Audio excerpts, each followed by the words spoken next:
ಮನಃಶಾಸ್ತ್ರದ ಪಾಠಕ್ಕೆ ನಿಮ್ಮೆಲ್ಲರಿಗೂ ಸ್ವಾಗತ. ಗುರುಮಂತ್ರದೊಂದಿಗೆ ಪಾಠವನ್ನು ಮುಂದುವರಿಸೋಣ.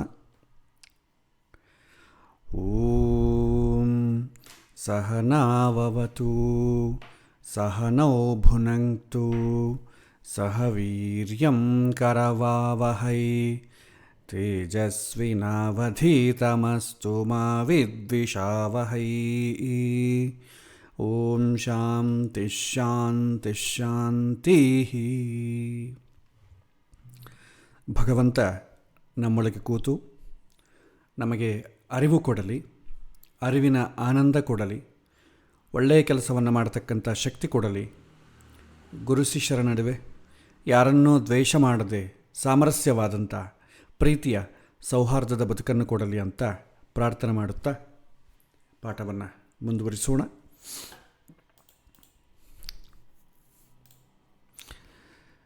ಕಳೆದ ಬಾರಿ ಒಂದು ವಿಚಾರವನ್ನು ಸ್ಪರ್ಶ ಮಾಡಿದ್ವಿ. ಜೀವದ ಇರುವಿಕೆ, ಹುಟ್ಟು ಸಾವಿನ ಬಗ್ಗೆ ಅನೇಕ ರೀತಿಯಾದಂಥ ವಿಶ್ಲೇಷಣೆಯನ್ನು ಭಗವಂತ ಕೊಡ್ತಾನೆ. ಇಲ್ಲಿ ಮೂಲಭೂತವಾಗಿ ಅರ್ಜುನನಿಗೆ ಕಾಡಿದಂಥ ಸಮಸ್ಯೆ ನನ್ನ ಗುರು, ನನ್ನ ಅಜ್ಜ ಎನ್ನುವಂಥ ಸಂಬಂಧದ ಸೆಳೆತ. ಅಂತಹ ಮಹಾಜ್ಞಾನಿಗಳ ವಿರುದ್ಧ ನಿರ್ಲಿಪ್ತನಾಗಿ ಯುದ್ಧ ಮಾಡೋದು ಹೇಗೆ ಅನ್ನೋದು ಅರ್ಜುನನ ಸಮಸ್ಯೆ. ಕೃಷ್ಣ ಆತನ ಸಮಸ್ಯೆಗೆ ಉತ್ತರ ಕೊಟ್ಟಿದ್ದ ನೋಡಿದ್ವಿ. ಒಬ್ಬ ವ್ಯಕ್ತಿ ನಮಗೆ ಸಂಬಂಧಿ ಆಗೋದು ಯಾವಾಗ? ಆತನ ಹುಟ್ಟಿದ ನಂತರ. ಅದರ ಹುಟ್ಟಿನ ಮೊದಲು ಆತ ಏನಾಗಿದ್ದ, ಸತ್ತ ನಂತರ ಎಲ್ಲಿ ಹೋಗ್ತಾನೆ, ಈ ಹುಟ್ಟು ಸಾವಿನ ಹಿಂದೆ ಮುಂದೆ ನಮಗೇನೂ ಗೊತ್ತಿಲ್ಲ. ಈ ಜೀವಕ್ಕೆ ಗೊತ್ತಿಲ್ಲ. ಈ ಸಂಬಂಧ ಜೀವದ ನಿರಂತರ ಬದುಕಿನ ಸರಳ ರೇಖೆಯಲ್ಲಿ ಒಂದು ಬಿಂದು, ಅದು ಮಾತ್ರ ನಮಗೆ ವ್ಯಕ್ತ. ಉಳಿದದ್ದು ಏನೂ ಗೊತ್ತಿಲ್ಲ. ಆದ್ದರಿಂದ ಎಲ್ಲೋ ಒಂದು ಸರಳ ರೇಖೆಯಲ್ಲಿ ಒಂದು ಬಿಂದುವಿನಲ್ಲಿ ನಿಂತು ಅವರು ಸಂಬಂಧ ಕಳೆದುಕೊಂತೀವಲ್ಲ ಅಂತಂಬೋ ದುಃಖಿಸುವುದು ಬೇಡ, ಸೂಕ್ತವಲ್ಲ ಅಂತ ಭಗವಂತ ಉತ್ತರವನ್ನು ಕೊಟ್ಟಿದ್ದನ್ನು ನಾವು ಕಳೆದ ಬಾರಿ ನೋಡಿದ್ವಿ. ಸೊ ಇಷ್ಟು ತನಕ ಭಗವಂತ ಅರ್ಜುನನ ಪ್ರಶ್ನೆಗೆ ಅನೇಕ ಉತ್ತರಗಳನ್ನು ಕೊಟ್ಟಿದ್ದಾನೆ. ನಾವು ಸ್ಥೂಲವಾಗಿ ನೋಡಿದ್ರೆ ಅರ್ಜುನ ಕೇಳಿದ ಪ್ರಶ್ನೆ, ಭೀಷ್ಮ ದ್ರೋಣರಂಥ ಮಹಾತ್ಮರ ಸತ್ರ ಅಳುವುದು ತಪ್ಪೆ? ಅದಕ್ಕೆ ಭಗವಂತ ಉತ್ತರ ಕೊಟ್ಟ, ಜೀವ ಅಥವಾ ಆತ್ಮ ಅನಾದಿ ನಿತ್ಯ, ಅದಕ್ಕೆಂದೂ ಸಾವಿಲ್ಲ. ಈ ಭೌತಿಕ ಶರೀರಕ್ಕೆ ಒಂದು ಪಂಜರದಂತೆ. ಈ ಪಂಜರದಲ್ಲಿ ಸಿಕ್ಕಿ ಹಾಕಿಕೊಳ್ಳೋದು ಹುಟ್ಟು, ಪಂಜರದಿಂದ ಹೋಗುವುದು ಸಾವು. ಇದು ನೆನಪಿಟ್ಕೊಳ್ಳಿ. ಪಂಜರದಲ್ಲಿ ಸಿಕ್ಕಿ ಹಾಕಿಕೊಳ್ಳೋದೇ ಹುಟ್ಟು. ಯಾರಿಗೆ? ಜೀವಕ್ಕೆ. ಮತ್ತೆ ಅದಕ್ಕೆ ಬಗ್ಗೆ ಮಾತಾಡೋಣ. ಸಾವಿನ ಬಗ್ಗೆ ನಾವು ಯಾಕೆ ಚಿಂತೆ ಮಾಡೋದು? ನಾನು ಈ ಎಲ್ಲ ರಾಜರು ಹಿಂದೆ ಇದ್ದವು, ಈಗೂ ಇದ್ದೀವಿ, ಮುಂದೆ ಕೂಡ ಇರ್ತೇವೆ. ದೇಹ ನಾಶ ಆದಾಗ ಜೀವ ನಾಶ ಆಗೋದಿಲ್ಲ. ನಾನು ಹೇಗೆ ಅನಾದಿನಿತ್ಯನೋ ಹಾಗೆ ಪ್ರತಿಯೊಂದು ಜೀವ ಕೂಡ ಅನಾದಿನಿತ್ಯ ಅಂತ, ಕೊಲ್ಲುವುದು ಸಾಧ್ಯವಿಲ್ಲ ಅಂತ ಕೃಷ್ಣ ಹೇಳಿದ್ದನ್ನು ನೋಡುತ್ತೆ. ಆಮೇಲೆ ನಾನು ನೀನು ಎಲ್ಲ ರಾಜರು ಹಿಂದೆಯೂ ಇದ್ವಿ, ಈಗಲೂ ಇದ್ದೇವೆ, ಮುಂದೆಯೂ ಇರ್ತೇವೆ. ದೇಹ ನಾಶ ಆದಾಗ ಜೀವ ನಾಶ ಆಗೋದಿಲ್ಲ. ಈ ದೇಹದಲ್ಲಿರುವಂಥ ಜೀವ ಪ್ರತಿಕ್ಷಣದಲ್ಲಿ ತನ್ನ ದೇಹ ಪರಿವರ್ತನೆಯನ್ನು ಅನುಭವಿಸ್ತಾ ಇರ್ತಾನೆ. ಬಾಲ್ಯದಲ್ಲಿದ್ದಂಥ ಜೀವ ಯೌವನದಲ್ಲಿಲ್ಲ. ಸ್ಥಿತಿ ದೇಹ ಯೌವನದಲ್ಲಿದ್ದಂಥ ದೇಹ ಮುಪ್ಪಿನ ಕಾಲದಲ್ಲಿಲ್ಲ. ಸತ್ತ ಬಳಿಕೆ ಮತ್ತೆ ಮರುಹುಟ್ಟದೊಂದಿಗೆ ಹೊಸ ದೇಹ ಬರುತ್ತದೆ. ಈ ಜೀವವನ್ನು ಆಯುಧಗಳಿಂದ ತುಂಡರಿಸೋದಕ್ಕಾಗೋದಿಲ್ಲ. ಬೆಂಕಿಯನ್ನು ಸುಡೋದಿಲ್ಲ ಜೀವನನ್ನು. ನೀರು ನೆನೆಸೋಕ್ಕಾಗಲ್ಲ, ಗಾಳಿ ಒಣಗಿಸೋದಕ್ಕಾಗೋದಿಲ್ಲ. ಜೀವನನ್ನು ಇಂದಲ್ಲ ಮುಂದೆಂದೂ ಕೂಡ ಯಾರಿಂದನೂ ನಾಶನ ಮಾಡಲಿಕ್ಕೆ ಸಾಧ್ಯವಿಲ್ಲ. ಯಾಕೆಂದರೆ ಆತ ತನ್ನ ಗುಣಧರ್ಮದಿಂದ ಎಂದೂ ಬದಲಾಗದ ಸರ್ವಗತನಾದ ವಿಚಲಿತನಾದ ಭಗವಂತನ ಪಡೆಯಚ್ಚು. ಹೀಗೆ ಬಹಳಷ್ಟು ವಿಚಾರಗಳು ಕೃಷ್ಣ ಹೇಳಿದ್ದಾನೆ. ಆತ್ಮ ದೇಹದ ಮೂಲಕ ವ್ಯಕ್ತ ಆಗ್ತಾನೆ, ಸಾವಿನ ಮೂಲಕ ಅವ್ಯಕ್ತನಾಗ್ತಾನೆ. Visible and invisible. ಆತ್ಮ ಅಂತಂಬೋದು ಪ್ರಪಂಚ ಕಾಣಿಸಿಕೊಳ್ಳೋದು ದೇಹದ ಮೂಲಕ, ಸಾವಿನ ಮೂಲಕ ಇನ್ವಿಸಿಬಲ್, ಮಾಯವಾಗ್ತಾನೆ. ವಿಷಯ ಸಂಪರ್ಕಗಳೇ ತಂಪು ಬಿಸಿಗಳು, ಸುಖ ದುಃಖಗಳ ಅನುಭವ ನೀಡುವಂಥದ್ದು. ಜೀವನದಲ್ಲಿ ನಾವು ಅನುಭವಿಸುವಂಥ ಸುಖ ದುಃಖ ಮೂಲ ಮಾತ್ರ ಸ್ಪರ್ಶ, ಅದರಿಂದನೇ ನಿಮಗೆ ನೋವು ಕೊಡ್ತದೆ. ಜೀವ ಅನಾದಿನಿತ್ಯ, ಅದಕ್ಕೆಂದೂ ಸಾವಿಲ್ಲ ಅಂತ ಈ ವಿಚಾರಗಳು ನಾನಾ ಬಗ್ಗೆ ನಾನು ಕೃಷ್ಣ ಹೇಳಿದ್ದನ್ನು ನೋಡಿದ್ದೆ. ಇದೆಲ್ಲ ಕೂಡ ಇವಾಗೇ ಅಂತಲ್ಲ, ಹಿಂದೆ ನಾವು ಭಗವದ್ಗೀತೆ ನೋಡಿದಾಗೆಲ್ಲ ಅನೇಕ ಬಾರಿ ಬಂದಂಥ ಪ್ರಶ್ನೆಗಳೂ ಇದೆ. ಯಾರಾದರೂ ಭಗವದ್ಗೀತೆ ಶ್ಲೋಕವನ್ನು ಪಾರಾಯಣ ಮಾಡೋ ಕಾಲಕ್ಕೆ ಇದೇ ನಮಗೆ ಸ್ಫುರಣೆಗೆ ಬರುತ್ತೆ. ಎಲ್ಲ ಚೆನ್ನಾಗಿದೆ, ಆದರೆ ಜೀವ ಅಥವಾ ಆತ್ಮ ಅದನ್ನು ನಾನು ಅನುಭವಿಸುವುದು ಹೇಗೆ, ಎಕ್ಸ್ಪೀರಿಯನ್ಸ್ ಆಗೋದು ಹೇಗೆ, ಅಸಲು ಜೀವ ಅಂದರೆ ಏನು, ಆತ್ಮ ಅಂದರೆ ಏನು, ಇದು ನಾವು ತಿಳ್ಕೊಳ್ಳೇಬೇಕಾದಂಥ ವಿಚಾರ. ಏಕೆಂದರೆ ನಮ್ಮ ಬಗ್ಗೆ ನಮಗೆ ಗೊತ್ತಿಲ್ಲ ಅಂತಂದರೆ ಇನ್ನು ಭಗವಂತನ ಬಗ್ಗೆ ಹೆಂಗೆ ಗೊತ್ತಾಗ್ತದೆ, ಆತ್ಮದ ಬಗ್ಗೆ ಗೊತ್ತಿಲ್ಲ, ಇನ್ನು ಪರಮಾತ್ಮದ ಬಗ್ಗೆ ಹೆಂಗೆ ತಿಳ್ಕೊಳ್ಳಿಕ್ಕಾಗ್ತದೆ, ಜಡ್ಜ್ ಮಾಡಲಿಕ್ಕೆ ಹೆಂಗೆ ಸಾಧ್ಯ ಆಗ್ತದೆ. ಹಾಗಾಗಿ ನಮಗೆ ತಿಳ್ಕೊಳ್ಳೇಬೇಕಾದಂಥ ಪ್ರಸಂಗ. ತಿಳ್ಕೊಳ್ಳೋದು ಅಂದರೆ ಏನು, ಕೇಳುವುದು ಓದುವ ಮುಖಾಂತರವಾಗಲ್ಲ, ಅನುಭವಿಸುವ ಮುಖಾಂತರವಾಗಿ ಆಳವಾಗಿ ಚಿಂತನೆ ಮಾಡಬೇಕು. ಈಗ ನಾನು ಯಾವುದೋ ಒಂದು ಹಣ್ಣನ್ನು ತಿಂದೆ, ಹೇಗಿದೆ ಅಂತ ಹೇಳ್ತೇನೆ, ಸಿಹಿ ಆಗಿದೆ ಅಂತ ಹೇಳ್ತೇನೆ. ಅದು ಯಾವ ಥರ ಸಿಹಿ ಅದನ್ನು ವರ್ಣಿಸಿ ಅಂತಂದರೆ ನೀವು ಆ ಹಣ್ಣು ಅವ್ರ ಕೈಯಲ್ಲಿ ಕೊಟ್ಟರೆ ನೀವು ತಿಂದು ನೋಡಿ ಅಂತೀವಿ. Experiences cannot be explained. ಹಾಗೆ ಅನೇಕ ಥರದ ಶಾಸ್ತ್ರಗಳು, ವೇದಾಂತಗಳು ಹುಟ್ಟಿ ಬೆಳಕೊಂಡು ಭಾಳ ವರ್ಣನೆ ಮಾಡ್ತದೆ. ಆತ್ಮ ಅಂದರೆ ಹಾಗಿರುತ್ತೆ, ಹೀಗಿರುತ್ತೆ, ಅದು ಬೆಳಕು ಇದ್ದಂಗೆ, ಅದರ ಸೈಜ್ ಇಷ್ಟು, ಅದು ಸಾಯೋದಿಲ್ಲ. ಸರಿ, ಇದೆಲ್ಲ ಕರೆಕ್ಟೇ, ಇದೆಲ್ಲ ಕೂಡ ನೆನಪಿದೆ, ನನಗೆ ಬುದ್ಧಿಪೂರ್ವಕವಾಗಿ ನೆನಪಿದೆ. ಆದರೆ ನನಗದು ಧೈರ್ಯ ಸಾಲ್ತಾ ಇಲ್ವಲ್ಲ. ಆತ್ಮ ಸಾಯೋದಿಲ್ಲ ಅಂತಂದ ಮೇಲೆ ಮನೆಗೆ ಯಾರನ್ನ ಸತ್ತರೆ ಯಾಕೆ ಅಳುತ್ತಿದ್ದಾರೆ? ಸೊ ದ್ವೇಷ ಮಾಡೋದಲ್ಲ, ಯಾಕೆ? ಸತ್ಯಾಂಶ ಇದೆ ಅಲ್ವಾ. ಮತ್ತು ಇಷ್ಟು ಭಗವಂತ ಹೇಳಿದ ಮೇಲೆ ಕೂಡ ಅರ್ಜುನನಿಗೇನೋ ಅವನಿಗೆ ಪರಿವರ್ತನೆ ಆಯಿತು, ನಮ್ಮಲ್ಲಿ ಯಾಕೆ ಪರಿವರ್ತನೆ ಆಗ್ತಾ ಇಲ್ಲ? ಇದಕ್ಕೆ ನಮಗೆ ಆಳವಾದ ಚಿಂತನೆ ಅಗತ್ಯ ಆಗ್ತದೆ. ಅಸಲು ಆತ್ಮ ಅಂದರೆ ಏನು? ನಾನು ಓದಿದ್ದೇನೆ, ಕೇಳಿದ್ದೇನೆ, ಆದರೆ ಎಕ್ಸ್ಪೀರಿಯನ್ಸ್ ಆಗೋದು ಹೇಗೆ? ಅದಕ್ಕೇನು ಮಾಡಬೇಕು, ಸ್ವಲ್ಪ ಆಲೋಚನೆ ಮಾಡಬೇಕಾಗತ್ತೆ, ಒಳಗೆ ಸ್ವಲ್ಪ ನೋಡಬೇಕು. ಸೊ ಅದರ ಬಗ್ಗೆ ಚಿಂತನೆ ಮಾಡಬೇಕು. ಆವಾಗ ಅದರ ಬಗ್ಗೆ ನಮಗೆ ಎಕ್ಸ್ಪೀರಿಯನ್ಸ್ ಆಗ್ತದೆ. ಆ ಚಿಂತನೆ, ಒಬ್ಬೊಬ್ಬರ ಚಿಂತನೆ ಒಂದೊಂದು ಥರ. ಹಿಂದೆ ತಾರ್ಕಿಕರ ಚಿಂತನೆ ಒಂಥರ ಇತ್ತು, ವೈದಿಕರ ಚಿಂತನೆ ಒಂಥರ ಇತ್ತು, ಜುಡಾಯಿಸಮು, ಇಸ್ಲಾಮು, ಕ್ರಿಶ್ಚಿಯಾನಿಟಿ ಅವರ ಚಿಂತನೆ ಒಂಥರ ಇತ್ತು, ಬೌದ್ಧ ಜೈನ ಮತರ ಅವರ ಚಿಂತನೆ ಒಂಥರ ಇತ್ತು ಆತ್ಮ ಅಂದರೆ ಏನು. ಮತ್ತು ವೈದಿಕ ಮತಗಳಾದಂಥ ಶಂಕರಾಚಾರ್ಯರಾಗಲಿ, ಭಾಸ್ಕರಾಚಾರ್ಯರಾಗಲಿ, ರಾಮಾನುಜರು, ಮಧ್ವರು, ವಲ್ಲಭಾಚಾರ್ಯರು, ಚೈತನ್ಯ ಮಹಾಪ್ರಭುಗಳು, ಇವರೆಲ್ಲ ಕೂಡ ಅವರವರ ಒಂದೊಂದು ಅಭಿಪ್ರಾಯವನ್ನು ವ್ಯಕ್ತಪಡಿಸಿದ್ದಾರೆ. ಅಭಿಪ್ರಾಯ ಅಂದರೆ ಮತ ಅಂದರೆ ತಾನೇ ನನ್ನ ಒಪಿನಿಯನ್. ಅದು ಮತ ಅಂತ ಅಂಬೋದು ಇವತ್ತು ರಿಲಿಜನ್ ಆಗಿಬಿಟ್ಟಿದೆ. ಅದು ಅರ್ಥವನ್ನು ಮಾಡಿಕೊಳ್ಳದಷ್ಟು ಗೋಜಲಾಗಿಬಿಟ್ಟಿದೆ. ಸೊ ಹಾಗಾಗಿ ಅವರು ಅಷ್ಟು ಒಪಿನಿಯನ್ಸ್ ಕೊಟ್ಟಿದ್ದಾರೆ, ಆದರೆ ನಾನು ಹೇಗೆ ಫೀಲ್ ಆಗಬೇಕು, ಇದನ್ನು ಸ್ವಲ್ಪ ಚಿಂತನಾಕ್ರಮ, ನಮ್ಮದು ಚಿಂತನೆ ಹೇಗೆ ಮಾಡಬೇಕು ಅಂತಂಬೋದಕ್ಕೆ ಒಂದು ಆಲೋಚನೆಯನ್ನು ನಿಮ್ಮ ಜೊತೆ ಶೇರ್ ಮಾಡಿಕೊಡ್ತೆ. ಇದೇ ಆಗಬೇಕು ಅಂತಿಲ್ಲ. ಎಲ್ಲರೂ ಅವರವರ ಅಭಿಪ್ರಾಯಗಳು ಕೊಡ್ತಾರೆ, ನನ್ನದು ಅಭಿಪ್ರಾಯ ಕೊಡ್ತೇನೆ. ಆಮೇಲೆ ನೀವು ಆಳವಾಗಿ ಚಿಂತನೆ ಮಾಡಿ ನಿಮ್ಮ ಅಭಿಪ್ರಾಯ ತಿಳ್ಕೊಬೇಕಾಗತ್ತೆ. ಶಾಸ್ತ್ರ ಏನು ಹೇಳುತ್ತೆ ಅಂದರೆ, ಉಪನಿಷತ್ತು ಒಂದು ಮಾತಿದೆ, ಸಪ್ರಾಣ ಮಸೃಜತ ಪ್ರಾಣಾತ್ ಶ್ರದ್ಧಾಂಖಂ ವಾಯುರ್ಜ್ಯೋತಿರಾಪಃ ಪೃಥಿವೀಂದ್ರಿಯಂ ಮನಃ ಅನ್ನಮನ್ನಾದ್ ವೀರ್ಯಂ ತಪೋಮಂತ್ರಾ ಕರ್ಮಲೋಕ ಲೋಕೇಶು ಚ ನಾಮಚ. ಈ ಆತ್ಮ ಯಾಕೆ ಎಕ್ಸ್ಪ್ರೆಸ್ ಆಗೋದಿಲ್ಲ, ಹೊರಗೆ ಯಾಕೆ ಬರೋದಿಲ್ಲ? ಈಗ ಸಪೋಸ್ ನಾವು ಉಸಿರಾಡ್ತಾ ಇದ್ದೇವೆ, ಒಳಗೆ ಆತ್ಮ ಇದೆ ಅಂತ ಎಲ್ಲರಿಗೂ ಗೊತ್ತಿದೆ. ಆತ್ಮ ಹೊರಗೆ ಯಾಕೆ ಬರೋದಿಲ್ಲ? ಗಾಳಿ ಮೂಲಕ ಹೊರಗೆ ಬಂದ್ಬಿಡ್ಬೋದಲ್ಲ? ಬರುವುದಿಲ್ಲ. ನೀವು ಹಾಸ್ಪಿಟಲ್ನಲ್ಲಿ ವೆಂಟಿಲೇಟರ್ ಮೇಲೆ ಹಾಕಿ ನೀನು ಬಂದ್ಬಿಡಪ್ಪ ಅಂತ ಭಗವಂತ ಆಜ್ಞೆ ಕೊಟ್ಟರೆ ಕೂಡ ಇಲ್ಲ ನಾನು ಬರಲಿಕ್ಕೆ ಸಿದ್ಧ ಇಲ್ಲ, ನಾನು ಇನ್ನೂ ವೆಂಟಿಲೇಟರ್ ಮೇಲೆ ಇದ್ದೇನೆ. ಒಳಗೆ ಜೀವ ಇಡ್ತೆ, ಯಾಕೆ ಹೊರಗೆ ಯಾಕೆ ಬರೋದಿಲ್ಲ? ಸತ್ತ ನಂತರ ಏನಾಗ್ತದೆ? ಆ ಜೀವ ಹೊರಗೆ ಹೊಟ್ಟೋಗ್ತದೆ. ಆವಾಗ ಶರೀರ ಹೆಣ ಅಂತ ಕರೀತಾರೆ. ಏನು ಇದು ಒಳಗೆ ಯಾಕೆ ಹೆಂಗೆ ಇರ್ತಾ ಇದೆ ಅಂತಂದಾಗ ಉಪನಿಷತ್ತುಗಳು ಹೇಳ್ತದೆ, ಆತ್ಮಗೆ 15 ಬೇಲಿಗಳಿಂದ ಒಳಗೆ ಬಂಧಿಸಲ್ಪಟ್ಟಿದೆ. ಬಂಧಿಸಲ್ಪಟ್ಟಿದೆ ಅಂತಂಬುದು ಕರೆಕ್ಟ್ ವರ್ಡ್ ಅಲ್ಲ, ಬಂಧಿತನಾಗಿದ್ದಾನೆ. ಅವನಿಗೆ ಬರಲಿಕ್ಕೆ ಇಷ್ಟ ಇಲ್ಲ, ಭಗವಂತ ಹೊರಗೆ ಕಟ್ಟೆ ಹಾಕೋದಲ್ಲ, ತಾನೇ ಕಟ್ಟೆ ಹಾಕಿಕೊಂಡಿದ್ದಾನೆ, ಹೊರಗೆ ಬರಲಿಕ್ಕೆ ಇಷ್ಟಪಡೋದಿಲ್ಲ. ಸೊ ಯಾಕೆ ಹೀಗೆ? ಯಾಕೆಂದರೆ ಅದೇನು ಅಂತ ಗೊತ್ತಾದರೆ ನಾವು ಜೀವವನ್ನು ಎಕ್ಸ್ಪೀರಿಯೆನ್ಸ್ ಆಗಲಿಕ್ಕಾಗ್ತದೆ. ಇಲ್ಲದ್ರೆ ಜೀವವನ್ನು ನಾವು ಯಾವತ್ತಿಗೂ ಎಕ್ಸ್ಪೀರಿಯೆನ್ಸ್ ಆಗಲಿಕ್ಕಾಗಲ್ಲ. ಒಂದು ಚಿಂತನೆ ಏನಂತಂದರೆ, ಚಿಕ್ಕಂದಾಗ ನಾವು ಅಂದ್ಕೊಂಡಿದ್ವಿ ಕಣ್ಣು ನೋಡುತ್ತೆ, ಕಿವಿ ಕೇಳುತ್ತೆ ಅಂತ ಚಿಕ್ಕಂದಾಗ ತಿಳ್ಕೊಂಡಿದ್ವಿ. ಸ್ವಲ್ಪ ಓದಿ ಸ್ವಲ್ಪ ಜಾಸ್ತಿ ದೊಡ್ಡವರಾದ ಮೇಲೆ ಕಣ್ಣು ನೋಡುವುದಲ್ಲ, ನಾನು ನೋಡ್ತಾ ಇದ್ದೇನೆ ಅಂದರೆ ಕಣ್ಣು ಅಂತಂಬೋದು ಒಂದು ಇನ್ಸ್ಟ್ರೂಮೆಂಟ್ ಅಂತ ಅರ್ಥ ಆಯಿತು. ಕಣ್ಣು ಒಂದು ಇನ್ಸ್ಟ್ರೂಮೆಂಟ್, ಅದೇನು ನೋಡಲ್ಲ, ನಾನು ನೋಡ್ತಾ ಇದ್ದೆ. ಮತ್ತು ನಾನು ಅಂದರೆ ಏನು? ಮನಸ್ಸಾ? ಸೊ ಮನಸ್ಸು ನಾನು ಅಂತಂದರೆ ಮನಸ್ಸು ಏನು ಮಾಡುತ್ತೆ? ಪರಿಸರಗಳಿಗೆ ತಕ್ಕಂತೆ ನಿಮಗೆ ನಿಮ್ಮ ಒಪಿನಿಯನ್ ಕೊಡ್ತದೆ, ಅಂದರೆ ಅದರ ಅನುಭವವನ್ನು ಕೊಡುತ್ತೆ. ಇಂದ್ರಿಯಗಳಿಂದ ಗ್ರಹಿಸಿದಂಥ ವಿಚಾರಗಳನ್ನು ಪರಿಸರಕ್ಕೆ ತನ್ನ ಅನುಭವಕ್ಕೆ ತಕ್ಕಂತೆ ನಿಮಗೆ ಒದಗಿಸುತ್ತೆ. ನೀವು ದೇವಸ್ಥಾನದಲ್ಲಿದ್ದರೆ ನಿಮ್ಮ ಆಲೋಚನಾ ರೀತಿ ಎಲ್ಲ ಒಂಥರ ಇರುತ್ತೆ, ಬಸ್ ಸ್ಟ್ಯಾಂಡಲ್ಲಿದ್ದರೆ ಒಂದು ಆಲೋಚನಾ ರೀತಿ ಎಲ್ಲ ಒಂಥರ ಇರುತ್ತೆ, ಅದೇ ಒಂದು ಬಾರಲ್ಲಿ ಕೂತಿದ್ರೆ ಅಂದರೆ ವಾತಾವರಣ ಬದಲಾದಂತೆ ಮನಸ್ಸು ಬದಲಾಗ್ತಾ ಇರುತ್ತೆ.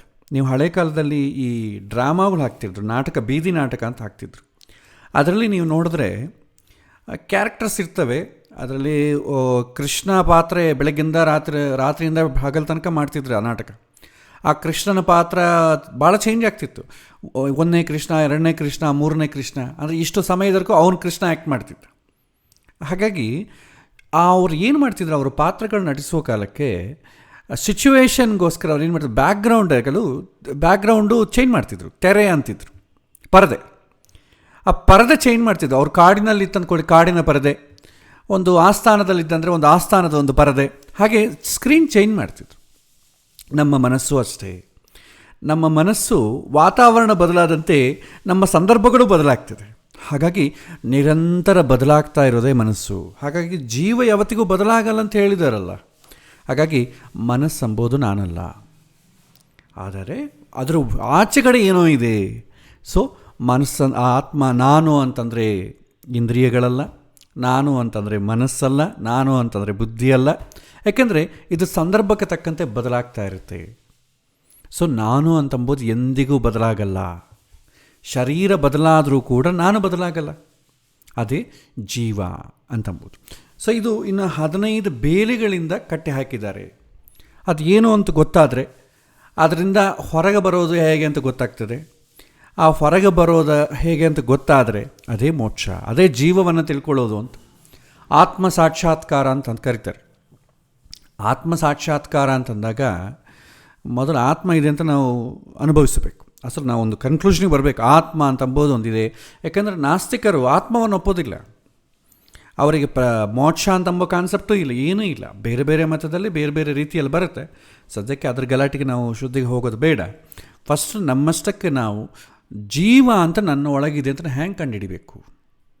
ಈಗ ನಾನು ನನ್ನ ಸೆಲ್ಫೋನು, ನಾನು ನನ್ನ ಕಾರು, ನಾನು ನನ್ನ ಮಗ, ನಾನು ನನ್ನ ಹೆಂಡತಿ, ನಾನು ನನ್ನ ಗಂಡ, ನಾನು ನನ್ನ ಮನಸ್ಸು, ಇದೆಲ್ಲ ಕೂಡ ನನ್ನಿಂದ ಬೇರೆ ಇದೆ. ನಾನು ನನ್ನಿಂದ ನನ್ನ ಆತ್ಮ ಅಂತ ಅನ್ಲಿಕ್ಕೆ ಬರಲ್ಲ, ನಾನು ನಂದು ಅಂತ ಅನ್ಲಿಕ್ಕೆ ಬರಲ್ಲ. ಸೊ ಯಾವುದು ನಾನೇ ಆಗಿದ್ದೀನೋ ಅದು ಆತ್ಮ. ಓಕೆ, ಸ್ವಲ್ಪ ಪರದೆಯಾಗಿ ಬರೋಣ. ಈ ಒಂದು ಶ್ಲೋಕದಲ್ಲಿ ಏನು ಹೇಳ್ತಾರೆ, ಆತ್ಮ ಅಂತಂಬೋದು 15 ಬೇಲಿಗಳ ಮಧ್ಯದಲ್ಲಿದೆ ಅಂತ ಹೇಳ್ತಾರೆ. ಒಂದೊಂದು ಬೇಲಿಯನ್ನು ನೋಡ್ಕೊತ ಹೋಗೋಣ. ಬೇಲಿ ಅಂದರೆ ಫೆನ್ಸ್, ತೆಲುಗಲ್ಲಿ ಕಂಚೆ ಅಂತಂತೇವೆ. ಸೊ ನೋಡೋಣ. ಮೊದಲು ಈ ಆತ್ಮಗೆ ನಮಗೆ ಇಮ್ಮಿಡಿಯೇಟ್ ಎಕ್ಸ್ಟರ್ನಲ್ ಆಗಿ ಔಟರ್ ಶೆಲ್ ಇರೋದೇನು ಅಂತಂದರೆ ನೇಮ್ ಆ್ಯಂಡ್ ಫೇಮ್.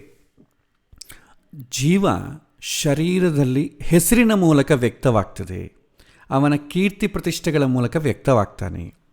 ಯಾಕೆಂದರೆ ಪ್ರತಿಯೊಬ್ಬನಿಗೂ ಒಂದು ಹೆಸರಿದಲ್ವ. ಯಾಕೆಂದರೆ ಆತ್ಮವನ್ನು ರಿಕಗ್ನೈಸ್ ಮಾಡೋದು ಹೇಗೆ, ಅದಕ್ಕೊಂದು ಹೆಸರು ಇರಬೇಕು. ಈ ಹೆಸರುಗಳು ಹುಟ್ಟಿದಾಗ ಒಂದು 11 ದಿವಸ ತನಕ ನಮಗೆ ಆ ಜೀವಕ್ಕೆ ಹೆಸರೇ ಇಲ್ಲ. ಯಾಕೆಂದರೆ ನಾಮಕರಣ ಮಾಡಿದ ಮೇಲೆಲ್ಲ ಹೆಸರು ಬರೋದು. ಅಷ್ಟಕ್ಕೆ ಮುಂಚೆ ಆತ್ಮವನ್ನು ಹೇಗೆ ರಿಕಗ್ನೈಸ್ ಆಗ್ತಿತ್ತು. ಮತ್ತು ಸತ್ತ ನಂತರ ಇದನ್ನು ಹೆಣ ಅಂತ ಕರೀತಾರೆ. ಆಮೇಲೆ ಹೆಸರಿಂದ ಯಾರೂ ಕರೆಯಲ್ಲ. ಆ ಹೊಟ್ಟೋಯ್ತು, ಆ ಜೀವ ಹೋಯಿತು. ಆ ಜೀವ ಮತ್ತೆ ಇನ್ನೊಂದು ಸಲ ಎಲ್ಲೋ ಒಂದು ಕಡೆ ಬೇರೆ ಕಡೆ ಹುಟ್ಟದೆ, ಆವಾಗ ಇನ್ನೊಂದು ಹೆಸರಾಗ್ತದೆ. ಅಂದರೆ ಪ್ರತಿಯೊಂದು ಜನ್ಮದಲ್ಲೂ ಒಂದೊಂದು ಹೆಸರಿರುತ್ತೆ. ಹಾಗಾಗಿ ಹೆಸರುಗಳು ಬದಲಾಗ್ತಾ ಇದೆ. ಬದಲಾಗುವುದು ನಾನಲ್ವಲ್ಲ. ಸೊ ನಾನಂದರೆ ಹೆಸರು ಅಲ್ಲ, ಆತ್ಮಕ್ಕೆ ಹೆಸರಿರಲ್ಲ. ಹಿಂದಿನ ಜನ್ಮದಲ್ಲಿ ಯಾವುದೋ ಹೆಸರಿಂದ ಕರೆದರು, ಆವಾಗೂ ನಾಮಕರಣ ಮಾಡಿದರು. ಹೆಸರಿಂದನೂ ಕರೀತಾರೆ, ಅಡ್ಡ ಹೆಸರಿಂದನೇ ಕರೀತಾರೆ, ಯಾಕಂದರೆ ರಿಕಗ್ನೈಸ್ ಮಾಡಲಿಕ್ಕೆ ಅಷ್ಟೇ, ಎಕ್ಸ್ಪ್ರೆಸ್ ಮಾಡಿಕೊಳ್ಳಕ್ಕೆ. ಆಮೇಲೆ ಫೇಮ್, ಸಂಸ್ಕೃತದಲ್ಲಿ ನಾಮ ಅಂತಂದರೆ ನೇಮ್ ಆ್ಯಂಡ್ ಫೇಮ್ ಅಂತ, ತುಂಬ ಹೆಸರುವಾಸಿ, ಹೆಸರು ಪಡೆದಿದ್ದಾರೆ. ಸೊ ಹೀಗೆ ಹೆಸರು.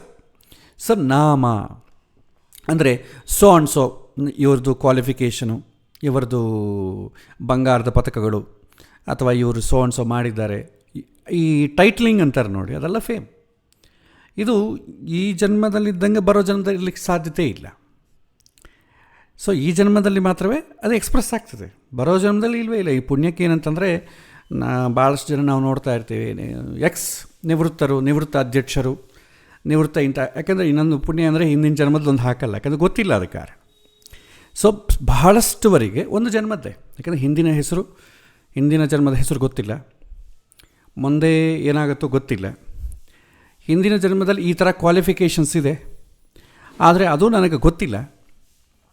ಆದರೆ ಇಲ್ಲಿರೋದು ಮಾತ್ರ ಸದ್ಯಕ್ಕೆ ಗೊತ್ತಷ್ಟೇ. ಹಾಗಾಗಿ ನೇಮ್ ಆ್ಯಂಡ್ ಫೇಮ್ ಅಂತಂಬೋ ಒಂದು ಬೇಲಿ ಇದಲ್ವ, ಅದು ಟೆಂಪರರಿ, ಅದು ನಾನಲ್ಲ.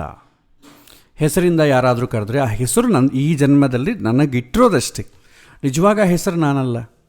ನನ್ನ ಟೈಟ್ಲಿಂಗ್ ಏನಿದೆ ಅದು ಯಾವುದು ನಾನಲ್ಲ ಅಂತ ಬರುತ್ತೆ. ಇದು ನಾಮದ ಬೇಲಿ. ಇದರ ಬಗ್ಗೆ ತಿಳ್ಕೊಂಡು ಯಾವಾಗ ವರ್ತನೆ ಮಾಡ್ತೀವೋ ಇದರಿಂದ ಹೊರಗೆ ಬಂದುಬಿಡ್ತೇವೆ ನಾವು, ಯಾಕಂದರೆ ಇದೆಲ್ಲ ಅಶಾಶ್ವತ. ಹೆಸರು ನಾನಲ್ಲ, ಅವರೇನೋ ಹೆಸರಿಟ್ಟು ಕರಿತಿದ್ದಾರೆ, ಅವರು ನನ್ನ ಏನು ತಿಳ್ಕೊಂಡಿದ್ದವರು ನನ್ನಿಂದ ಏನೋ ಒಂದು ಕೆಲಸ ಆಗಬೇಕಾಗಿತ್ತು, ಅದಕ್ಕೆ ಅವ್ರ ಹೆಸರಿಂದ ಕರೀತಾರೆ. ಈ ಹೆಸರು ನಿಜವಾಗೂ ನಾನಲ್ಲ ಅಂತ ತಿಳ್ಕೊಳ್ಳೋದು, ಪ್ಲಸ್ ಅದರಿಂದ ಹೊರಗೆ ಬರೋದು. ಯಾಕಂದರೆ ಇವರೆಲ್ಲ ತುಂಬ ಇವರಿದ್ದರಿಂದನೇ ಧರ್ಮ ಸಂಸ್ಥಾಪನಾಚಾರ್ಯರು, ಇವರಿಂದ ಜಗತ್ತು ಉದ್ಧಾರ ಆಗ್ತಾರೆ, ಈ ಥರ ಕಡೆ ಇದೆಲ್ಲ ನಾನಲ್ಲ. ಯಾಕಂದರೆ ಆ ಹೆಸರು ಅವ್ರು ಹೇಳಿದ್ದು ಯಾರು ನನ್ನ ಆತ್ಮದ ಬಗ್ಗೆ ಹೇಳ್ತಿಲ್ಲ, ನನ್ನ ಶರೀರಕ್ಕೆ ಒಂದು ಹೆಸರಿಟ್ಟಿದ್ದಾರೆ ಅಂತ ಗೊತ್ತಾಗ್ತದೆ. ಆವಾಗ ಏನಾಗುತ್ತೆ, ಎಷ್ಟೋ ಜನ ಹೊಗಳಿದ್ರೂ ನಮಗೇನು ಹುಗ್ಗುವುದಿಲ್ಲ, ಏನಾದರೂ ಬೈದರೂ ಹಿಗ್ಗುವುದಿಲ್ಲ. ಎಷ್ಟೋ ಜನ ಅನುಭವಿಸ್ತಾ ಇರ್ತಲ್ಲ, ಅವ್ರು ನನ್ನ ಹಂಗಂದ ಅವನದ್ದು ಉದ್ದೇಶ ಅದು, ಇದು ಯಾವುದು ಕೂಡ ನಮ್ಮನ್ನು ಟಚ್ ಕೂಡ ಮಾಡಲ್ಲ. ಆ ಟಚ್ ಮಾಡಲಾಗೆ ನಾವು ಇರ್ತೀವಲ್ಲ, ಅದೇ ಈ ಬೇಲಿಯಿಂದ ಹೊರಗೆ ಬರೋದು.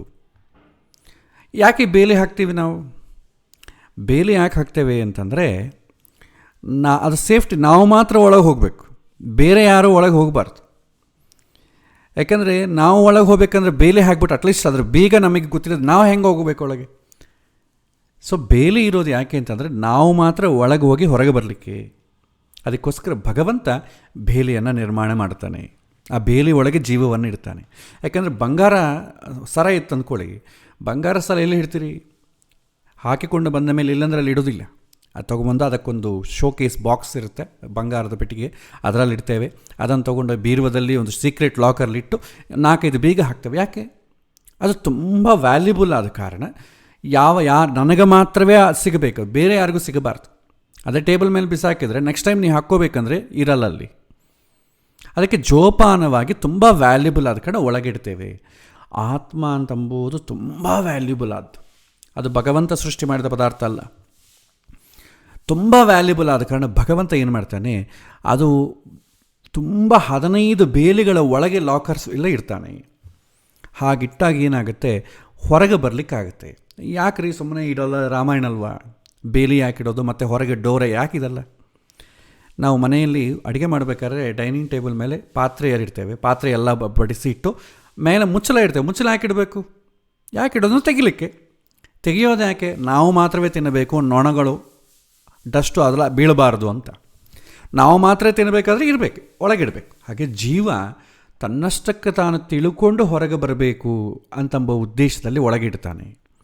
ಇಲ್ಲಾಂದರೆ ಏನಾಗುತ್ತೆ, ಈ 15 ಬೇಲಿಗಳಿಲ್ಲ ಅಂತಂದರೆ ಈ ದೇಹವನ್ನು ಯಾರು ಬೇಕಾದ್ರೂ ಅವ್ರು ಬಳಸ್ಕೋತಾರೆ. ಯಾರು ಬೇಕಾದ್ರೆ ಇನ್ನೊಬ್ಬರ ದೇಹದಲ್ಲಿ ಹೋಗಿ ಏನು ಬೇಕಾದ್ರೂ ಮಾಡ್ಬೋದು. ಸಿನಿಮಾ ಒಳಗೆ ತೋರಿಸ್ತಾ ಇರ್ತಾರಲ್ಲ, ಈ ಪ್ರೇತಗಳು, ಪಿಶಾಚಿಗಳು, ಅವನೊಳಗೆ ಪ್ರೇತ ಆವಹಿಸಲೆ, ಪಿಶಾಚಿ ಆವಹಿಸಲೆ, ಒಳಗೆ ಸೇರಿದೆ. ಈ ಕಾನ್ಸೆಪ್ಟ್ಗಳೆಲ್ಲ ನೋಡಿದ್ರೆ ಹೆದರಿಕೆ ಆಗ್ತದೆ. ಅದಕ್ಕೆ ಭಗವಂತ 15 ಬೇಲಿಗಳ ಒಳಗೆ ಮಧ್ಯದಲ್ಲಿಡ್ತಾನೆ. ಮೊದಲನೇ ಬೇಲಿ ಹೆಸರು ಆ್ಯಂಡ್ ಹೆಸರುವಾಸಿ, ಫೇಮ್, ನೇಮ್ ಆ್ಯಂಡ್ ಫೇಮ್. ಇದು ಶಾಶ್ವತ ಅಲ್ಲ. ನೇಮು ಫೇಮು ಎರಡೂ ಕೂಡ ಶಾಶ್ವತ ಅಲ್ಲ ಅಂತ ನಮಗೆ ಗೊತ್ತಾಗ್ತದೆ. ಇನ್ನು ಎರಡನೇ ಬೇಲಿ ಲೋಕ. ಲೋಕ ಅಂದರೆ ಏನು? ನಾವು ಮಾಡಿದಂಥ ಆಸ್ತಿಪಾಸ್ತಿಗಳು. ಹೆಸರಾಯಿತು, ಹೆಸರಿಗೆ ಬಂದ ಮತ್ತು ಟೈಟ್ಲಿಂಗ್ಸ್ ಎಲ್ಲ ಆಯಿತು. ನಾವು ಮಾಡಿದಂಥ ಆಸ್ತಿಪಾಸ್ತಿಗಳೇನಿದೆ ಅದೆಲ್ಲ ನಮ್ಮದ ಅಂತಂದರೆ ಅದು ಕೂಡ ಈ ಜನ್ಮದವರೆಗೆ. ಹಿಂದಿನ ಜನ್ಮದಲ್ಲಿ ನಮಗೆ ಬ್ಯಾಂಕ್ ಅಕೌಂಟ್ ಇತ್ತಾ? ಗೊತ್ತಿಲ್ಲ. ಹಿಂದಿನ ಜನ್ಮದಲ್ಲಿ ದುಡ್ಡು ಸಂಪಾದನೆ ಮಾಡಿಲ್ವಾ? ಕಬ್ಬಣ ಪೆಟ್ಟಿಗೆಯಲ್ಲಿ ಇಟ್ಟಿಲ್ವಾ? ಗೊತ್ತಿಲ್ಲ. ಅದು ಏನು ವಿನಿಯೋಗ ಆಯಿತು? ಮಕ್ಕಳು ಸರಿಯಾಗಿ ಬಳಸಿದ್ರೆ? ಗೊತ್ತಿಲ್ಲ. ಈ ಜನ್ಮ ಆದಮೇಲೆ ಮತ್ತೆ ಹಣ ನನ್ನ ಜೊತೆಗೆ ಬರ್ತೀಯಾ? ಗೊತ್ತಿಲ್ಲ. ಬರೋದಿಲ್ಲ ಅಂತ ಗೊತ್ತಷ್ಟೆ. ಅದೇ ಒಂದು ವೇಳೆ ಭಗವಂತ ನಿಮಗೇನಾದರೂ ಪೂರ್ವಜನ್ಮ ಸ್ಮರಣೆ ಕೊಟ್ಟ ಅಂತ ಅಂದ್ಕೊಳ್ಳೋಣ. ಸೊ ಬ್ಯಾಂಕ್ ಅಕೌಂಟ್ ಇದು ಇಂಥ ಬ್ರ್ಯಾಂಚಲ್ಲಿದೆ, SBI ಇಂತಿಂಥ ಬ್ರ್ಯಾಂಚು, ಅದರ ಅಕೌಂಟ್ ನಂಬರು, IFSC ಕೋಡು ಎಲ್ಲ ಬರೋ ಜನ್ಮದಲ್ಲಿ ನೆನಪಿತ್ತು ಅಂದ್ಕೊಳ್ಳಿ. ಇನ್ ಕೇಸ್ ನೀವು ಆ ಬ್ಯಾಂಕಿಗೆ ಹೋಗಿ, ಸ್ವಾಮಿ ಇದು ನನ್ನ ಅಕೌಂಟು, ಬೇಕಾದರೆ ನಾನು ಅಕೌಂಟ್ ನಂಬರ್ ಹೇಳ್ತೇನೆ, ಇದು ಸತ್ಯವಾಗೂ ನನ್ನ ಅಕೌಂಟ್, ಇದು ಹಿಂದಿನ ಜನ್ಮದಲ್ಲಿ ದುಡ್ಡು ಹಾಕಿದ್ದೆ, ಈ ಜನ್ಮದಲ್ಲಿ ತೊಗೋಬೇಕು ಅಂತ ಬ್ಯಾಂಕ್ ಮ್ಯಾನೇಜರ್ನ ಕೇಳ್ರೆ ಅವನೇನಂತಾನೆ? ಫಸ್ಟು ಪೊಲೀಸ್ ಸ್ಟೇಷನ್ಗೆ ಫೋನ್ ಮಾಡ್ತಾನೆ, ಇಲ್ಲಾಂದರೆ ಸ್ವಲ್ಪ ಹಾಸ್ಪಿಟ್ಲಿಗೆ, ಮೆಂಟಲ್ ಹಾಸ್ಪಿಟ್ಲಿಗೆ ಕರ್ಕೊಂಡು ಹೋಗ್ರಿ ಅಂತ. ನನ್ನದೇ ಆದರೂ ಕೂಡ ನೀವು ಕ್ಲೈಮ್ ಮಾಡೋಂಗಿಲ್ಲ.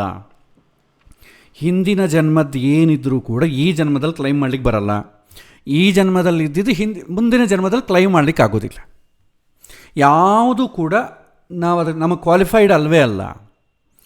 ಹಿಂದೆ ನಿಮಗೆ ಬೆಂಗಳೂರಿನಲ್ಲಿ ನಡೆದಂಥ ಘಟನೆಯ ಒಂದು ಗೊತ್ತಿದೆ. ಒಬ್ಬ ಜೋಯಿಸರು ಏನು ಮಾಡ್ತಾರೆ, ಜ್ಯೋತಿಷ್ಯ, ಒಬ್ಬ ಹೆಣ್ಣುಮಗಳ ಪಾಪ ಟ್ರ್ಯಾಪ್ ಮಾಡಿಬಿಟ್ಟ. ನೀನು ಹಿಂದಿನ ಜನ್ಮದಲ್ಲಿ ನನಗೆ ಹೆಂಡತಿಯಾಗಿದ್ದೆ. ಪಾಪ ಹೆಣ್ಣುಮಗು ಇನ್ನೋಸೆಂಟು, ಹೌದಾ ಹಾಗ ಅಂಥೇಳಿ ಜಾತಕ ನೋಡಿ ಒಪ್ಪಿಕೊಂಡ್ಬಿಡ್ತು. ಮತ್ತು ಅವನು ಟ್ರ್ಯಾಪ್ ಮಾಡಿ ಕರ್ಕೊಂಡು ಹೋಗ್ಬಿಟ್ಟ. ಹೀಗೆ ಎಷ್ಟೋ ಜನ್ಮದಲ್ಲಿ ಹೆಣ್ಣಂದರು ಗಂಡಂದರು ಎಷ್ಟು ಜನ ಇರ್ತಾರೆ. ಎಲ್ಲರನ್ನ ಕಟ್ಟಿಕೊಂಡ್ರೆ ಮುಂದೆ ಹೆಂಗೆ ಹೋಗಬೇಕು? ಭಗವಂತ ಪುಣ್ಯಕ್ಕೆ ಹಿಂದಿನ ಜನ್ಮದ ನೆನಪುಗಳು ಯಾಕೂ ಮಾಡಲಿಲ್ಲ. ಯಾಕೆ ಅಂತಂದರೆ ಕ್ಲೈಮ್ ಮಾಡಲಿಕ್ಕೆ ಬರೋದಿಲ್ಲ. ಇಟ್ಕೊಂಡು ಏನು ಮಾಡೋಣ? ಹಾಗಾಗಿ ಲೋಕ ನಮ್ಮದ, ನಾವು ಗಳಿಸಿದ ಸಂಪಾದನೆ, ನಾವು ಗಳಿಸಿದಂಥ ಹೆಸರು, ಎಲ್ಲ ಆಸ್ತಿ ಪಾಸ್ತಿ, ಜಾಗ, ಅಧಿಕಾರ, ಇದು ಯಾವುದೋ ನಮ್ದ? ಈ ಜನ್ಮದ ತನಕನೇ, ನೆಕ್ಸ್ಟ್ ಜನ್ಮಕ್ಕೆ ಕ್ಲೈಮ್ ಮಾಡೋಂಗಿಲ್ಲ. ಇದಕ್ಕೆ ಎಕ್ಸಾಂಪಲ್, ಹಿಂದಿನ ಜನ್ಮದಲ್ಲಿ ನಾವು ಹುಟ್ಟಿದ್ವಿ, ಆಗ ಮಾಡಿ ಏನು ಮಾಡಿಲ್ವಾ? ಎಲ್ಲವನ್ನೂ ಮಾಡಿದ್ದೇವೆ. ಈಗ ಕ್ಲೈಮ್ ಮಾಡ್ಕೊಳ್ಳಿಕ್ಕೆ ಬರ್ತಾ ಇಲ್ಲ, ಇಷ್ಟೇ. ಹಾಗಾಗಿ ಲೋಕ ಅಂತಂಬೋದು ನಾನಲ್ಲ. ಇದು ಯಾವಾಗ ನಾನಲ್ಲ ಅಂತ ಗೊತ್ತಾಗುತ್ತೋ ಆವಾಗ ಈ ಲೋಕದಗೋಸ್ಕರ ಆಸ್ತಿ ಪಾಸ್ತಿಗಳ ಬಗ್ಗೆ ಪರದಾಡೋದು ಸ್ಟಾಪ್ ಮಾಡ್ತೇವೆ. ಆವಾಗ ಮನುಷ್ಯ ಬಿಡುಗಡೆಯನ್ನು ಹೊಂದುತ್ತಾನೆ. ನೆಕ್ಸ್ಟ್ ಕರ್ಮ, ಮಂತ್ರ, ತಪಸ್ಸು. ತಪೋಮನಃ ಕರ್ಮ. ತಪಸ್ಸು ಅಂತಂದರೆ ಅರ್ಥ ಏನಂತಂದರೆ ಡೀಪ್ ಥಿಂಕಿಂಗ್, ಆಳವಾಗಿ ಆಲೋಚನೆ ಮಾಡೋದನ್ನು ತಪಸ್ಸು ಅಂತಿದ್ರು. ಕಾಡಿಗೆ ಹೋಗಿ ಋಷಿಮುನಿಗಳು ತಪಸ್ಸು ಮಾಡ್ತಾಯಿದ್ರು ಅಂದರೆ ಅರ್ಥ ಏನಂತಂದರೆ ತುಂಬ ಆಳವಾಗಿ ಆಲೋಚನೆ ಮಾಡ್ತಾಯಿದ್ರು. ಯಾಕಂದರೆ ಆಲೋಚನೆ ಮಾಡದೇ ಇದ್ದರೆ ನಿಮಗೆ ವಿಷಯ ಗೊತ್ತಾಗೋದಿಲ್ಲ. ಸೊ ಹಾಗಾಗಿ ತಪಸ್ಸು ಅಂತಂದರೆ ಡೀಪ್ ಥಿಂಕಿಂಗ್. ಮಂತ್ರ ಅಂತಂದರೆ ಇಲ್ಲಿ ಅರ್ಥ ಏನಂತಂದರೆ ಮಾತು ಅಂತ ಅರ್ಥ. ಸೊ ಯಾವುದನ್ನು ಒಂದು ಮಾತಾಡಬೇಕಾದ್ರೆ ಆಳವಾಗಿ ಆಲೋಚನೆ ಮಾಡಬೇಕು. ಆಲೋಚನೆ ಮಾಡಿದ್ದನ್ನು ಇನ್ನೊಬ್ಬರ ಜೊತೆ ಹಂಚಿಕೊಳ್ತೇವೆ. ನಾನು ಹೀಗೆ ಮಾಡಬೇಕು ಅನಿಸ್ತಾ ಇದೆ, ನಾನು ಈ ಥರ ಒಂದು ಬಿಸ್ನೆಸ್ ಮಾಡಬೇಕು ಅಂದ್ಕೋತಾ ಇದ್ದೀನಿ, ಅವನ ಜೊತೆ ಹಂಚ್ಕೊಳ್ತೇವೆ. ಹೌದಾ, ಚೆನ್ನಾಗಿದೆ, ನೀ ಮಾಡು, ನಾವು ಸಪೋರ್ಟ್ ಮಾಡ್ತೀವಿ ಅಂತ ಹೇಳ್ತಾರೆ ಅವರು. ಸೊ ಡೀಪ್ ಥಿಂಕಿಂಗ್, ಮತ್ತು ಅದನ್ನು ಮಾತಿನಿಂದ ಕೆಲಸ. ಸೊ ನಾವು ಆಲೋಚನೆ ಮಾಡ್ತೇವೆ, ಇನ್ನೊಬ್ಬರ ಜೊತೆ ಶೇರ್ ಮಾಡ್ಕೊಳ್ತೇವೆ ಒಪಿನಿಯನ್, ಅವರು ಸಪೋರ್ಟ್ ಮಾಡ್ತಾರೆ, ಅದರಲ್ಲಿ ನಾವೇನಾದ್ರು ದಿದ್ದುಕೊಳ್ತೇವೆ, ಕೊನೆಗೆ ಕರ್ಮವನ್ನು ಮಾಡ್ತೇವೆ. ಇದಾದರೂ ನಾನಾ ಅಂತಂದರೆ ಈ ಜನ್ಮದಲ್ಲಿ ಆಳವಾಗಿ ಥಿಂಕ್ ಮಾಡ್ತೀನಿ ಅಂದ್ಕೊಳ್ಳಿ, ಅದು ಬರೋ ಜನ್ಮಕ್ಕೆ ಬರೋದು ಹೇಗೆ? ಹಿಂದಿನ ಜನ್ಮದಲ್ಲಿ ನಾವು ಥಿಂಕ್ ಮಾಡಿಲ್ವಾ ಆಳವಾಗಿ? ಬಟ್ ಈಗೇನಾದರೂ ನೆನಪಿದೆಯಾ? ಇಲ್ಲ. ಹಿಂದಿನ ಜನ್ಮದಲ್ಲಿ ಈ ಜನ್ಮದಲ್ಲಿ ಮಾತಾಡಿದ್ದು ಮುಂದಿನ ಜನ್ಮಕ್ಕೆ ಬರುತ್ತಾ? ಅಸಲು ಮಾತು ಇಲ್ಲಿಗೆ ಬಿದ್ದು ಹೋಗ್ತದೆ. ಈಗ ಒಂದು ಸಲ ನಾವು ಯಾರ ಹತ್ರನ ಶೇರ್ ಮಾಡಿಕೊಂಡ್ರೆ ಅವರು ಒಂದು ಸಲ ಎಸ್ ಅಂತಾರೆ, ಇನ್ನೊಂದು ಸಲ ನೋ ಅಂತಾರೆ. ಈಗಿದ್ದಿದ್ದು ಈಗೇ ಇರೋದಿಲ್ಲ. ಮಾಡುವ ಕೆಲಸ ಈ ಜನ್ಮದಲ್ಲಿ ಹಿಂಗೆ ಕಂಡಿತು, ಮಾಡಿದೆ, ಬರೋ ಜನ್ಮದಲ್ಲಿ ಇನ್ನೇನು ಕಾಣ್ತದೋ ಗೊತ್ತಿಲ್ಲ. ಒಂದೇ ಜನ್ಮದಲ್ಲಿ ಒಂದೊಂದು ಸಾರಿ ಒಂದೊಂದು ಕೆಲಸ ಮಾಡ್ತೇವೆ ನಾವು. ಇದು ಯಾವುದೂ ನಾವಲ್ಲ. ಮಾಡೋ ಕೆಲಸ ಆಗಲಿ, ಅಥವಾ ನಾನು ಆಡೋ ಮಾತಾಗಲಿ, ಅಥವಾ ನಾನು ಆಳವಾದ ಆಲೋಚನೆಗಳು ಈ ಜನ್ಮಕ್ಕೆ ಮಾತ್ರ ಸೀಮಿತ, ಮುಂದಿನ ಜನ್ಮಕ್ಕೆ ಬರುವುದಿಲ್ಲ. ಹಾಗಾಗಿ ಈ ತಪಸ್ಸು, ಆಳವಾಗಿ ಆಲೋಚನೆ ಮಾಡೋದು ಕೂಡ ಈ ಜನ್ಮದಲ್ಲಿ, ಮುಂದಿನ ಜನ್ಮಕ್ಕೆ ಬರಲ್ಲ. ಮತ್ತು ವೇಸ್ಟ್ ಆಯ್ತಲ್ವಾ ಅಂತಂದರೆ ಡೀಪಾಗಿ ಆಲೋಚನೆ ಮಾಡಿ ಏನು ಮಾಡ್ತೇವೆ, ಜೀವವನ್ನು ಅಪ್ಡೇಟ್ ಮಾಡ್ಕೊಳ್ತೇವೆ. ನಾನು 10th ಕ್ಲಾಸ್ ಓದಿದೆ, PUC ಓದಿದೆ, ಪೋಸ್ಟ್ ಗ್ರ್ಯಾಜುಯೇಷನ್ ಮಾಡಿದೆ, ಅದು ಯಾವುದು ನನಗೆ ಇವಾಗ ವಿಷಯಗಳು ಉಪಯೋಗ ಇಲ್ಲ. ಟ್ರಿಗನೋಮೆಟ್ರಿ, ಪೈಥಾಗರಸ್ ಥಿಯರಮ್, ಇದು ಯಾವುದು ನನಗೆ ಉಪಯೋಗ ಇಲ್ಲ. ಆದರೆ ನನ್ನ ಬುದ್ಧಿ ವಿಕಾಸ ಆಗಲಿಕ್ಕೆ ಅದು ಹೆಲ್ಪ್ ಆಯ್ತು ಅಷ್ಟೆ. ಅದೆಲ್ಲ ಟೆಂಪ್ರರಿ. ಶಾಲೆಯಲ್ಲಿ ಓದಿದ್ದು, ಕಾಲೇಜಲ್ಲಿ ಓದಿದ್ದು ಯಾವುದೂ ನನಗೆ ಉಪಯೋಗಕ್ಕಿಲ್ಲ. ಆದರೆ ಬುದ್ಧಿ ಬೆಳವಣಿಗೆ ಆಗಬೇಕಾದ್ರೆ ಆ ರೀತಿ ಶಿಕ್ಷಣ ಇಲ್ಲದೇ ಇದ್ದರೆ ಬುದ್ಧಿ ಹೆಂಗೆ ಕೆಲಸ ಮಾಡ್ತದೆ? ನಾವು ಓದು, ಆಳವಾಗಿ ಆಲೋಚನೆ ನಮ್ಮ ಬುದ್ಧಿ ವಿಕಾಸಕ್ಕೆ ಉಪಯೋಗ ಆಗ್ತದೆ. ಆ ಬುದ್ಧಿ ವಿಕಾಸದಿಂದ ಜೀವ ಎಲಿವೇಟ್ ಆಗ್ತಾನೆ. ಸೊ ಇದು ಪ್ರಾಚೀನರ ನಂಬಿಕೆ. ನೆಕ್ಸ್ಟ್ ವೀರ್ಯಂ, ಶಕ್ತಿ, ಪವರ್. ಸೊ ಇದಾದರೂ ನನ್ನ ಜೊತೆಗೆ ಬರುತ್ತಾ? ಈಗ ನಾವು ಅಂತೇವೆ ನಾನು 90 kg ಇದ್ದೇನೆ. 90 kg ಇರೋದೇನು? ಜೀವ ಅಲ್ವಲ್ಲ, ಶರೀರ. ಶರೀರಕ್ಕೆ ಇಷ್ಟು kg ಇದ್ದೇನೆ, ಇದಕ್ಕೇನೋ ಸ್ವಲ್ಪ ಶಕ್ತಿ ಇಲ್ಲ, ಡಾಕ್ಟರ್ ಹತ್ರ ಹೋದೆ, ಒಂದು ಟಾನಿಕ್ ಕೊಟ್ಟರು, ಅದು ಕುಡ್ದೆ, ಚ್ಯವನಪ್ರಾಶ್ ತಿಂದೆ, ಹಾಗಾಗಿ ತುಂಬ ಶಕ್ತಿವಂತ ಆದೆ. ಸರಿ, ಈ ಜನ್ಮದಲ್ಲಿ ಶಕ್ತಿವಂತ ಆದರೆ ಮುಂದಿನ ಪರಿಸ್ಥಿತಿ ಏನು? ಮುಂದಿನ ಗತಿ ಏನು? ಸೊ ಹಾಗಾಗಿ ಈ ಜನ್ಮದಲ್ಲಿ ಹಾಗೆ ಶಕ್ತಿ ಬರೋ ಜನ್ಮಕ್ಕೆ ಬರೋದಿಲ್ಲ. ಈ ಶರೀರದ ಜೊತೆನೇ ಶಕ್ತಿ ಕೂಡ ಹೊರಟೋಗ್ತದೆ, ಶಕ್ತಿಯೂ ನಮ್ಮ ಹಿಂದೆ ಬರುವುದಿಲ್ಲ. ಹಾಗಾಗಿ ನಾನು ಅಂತಂದರೆ ನನ್ನ ಶಕ್ತಿ ಅಲ್ಲ.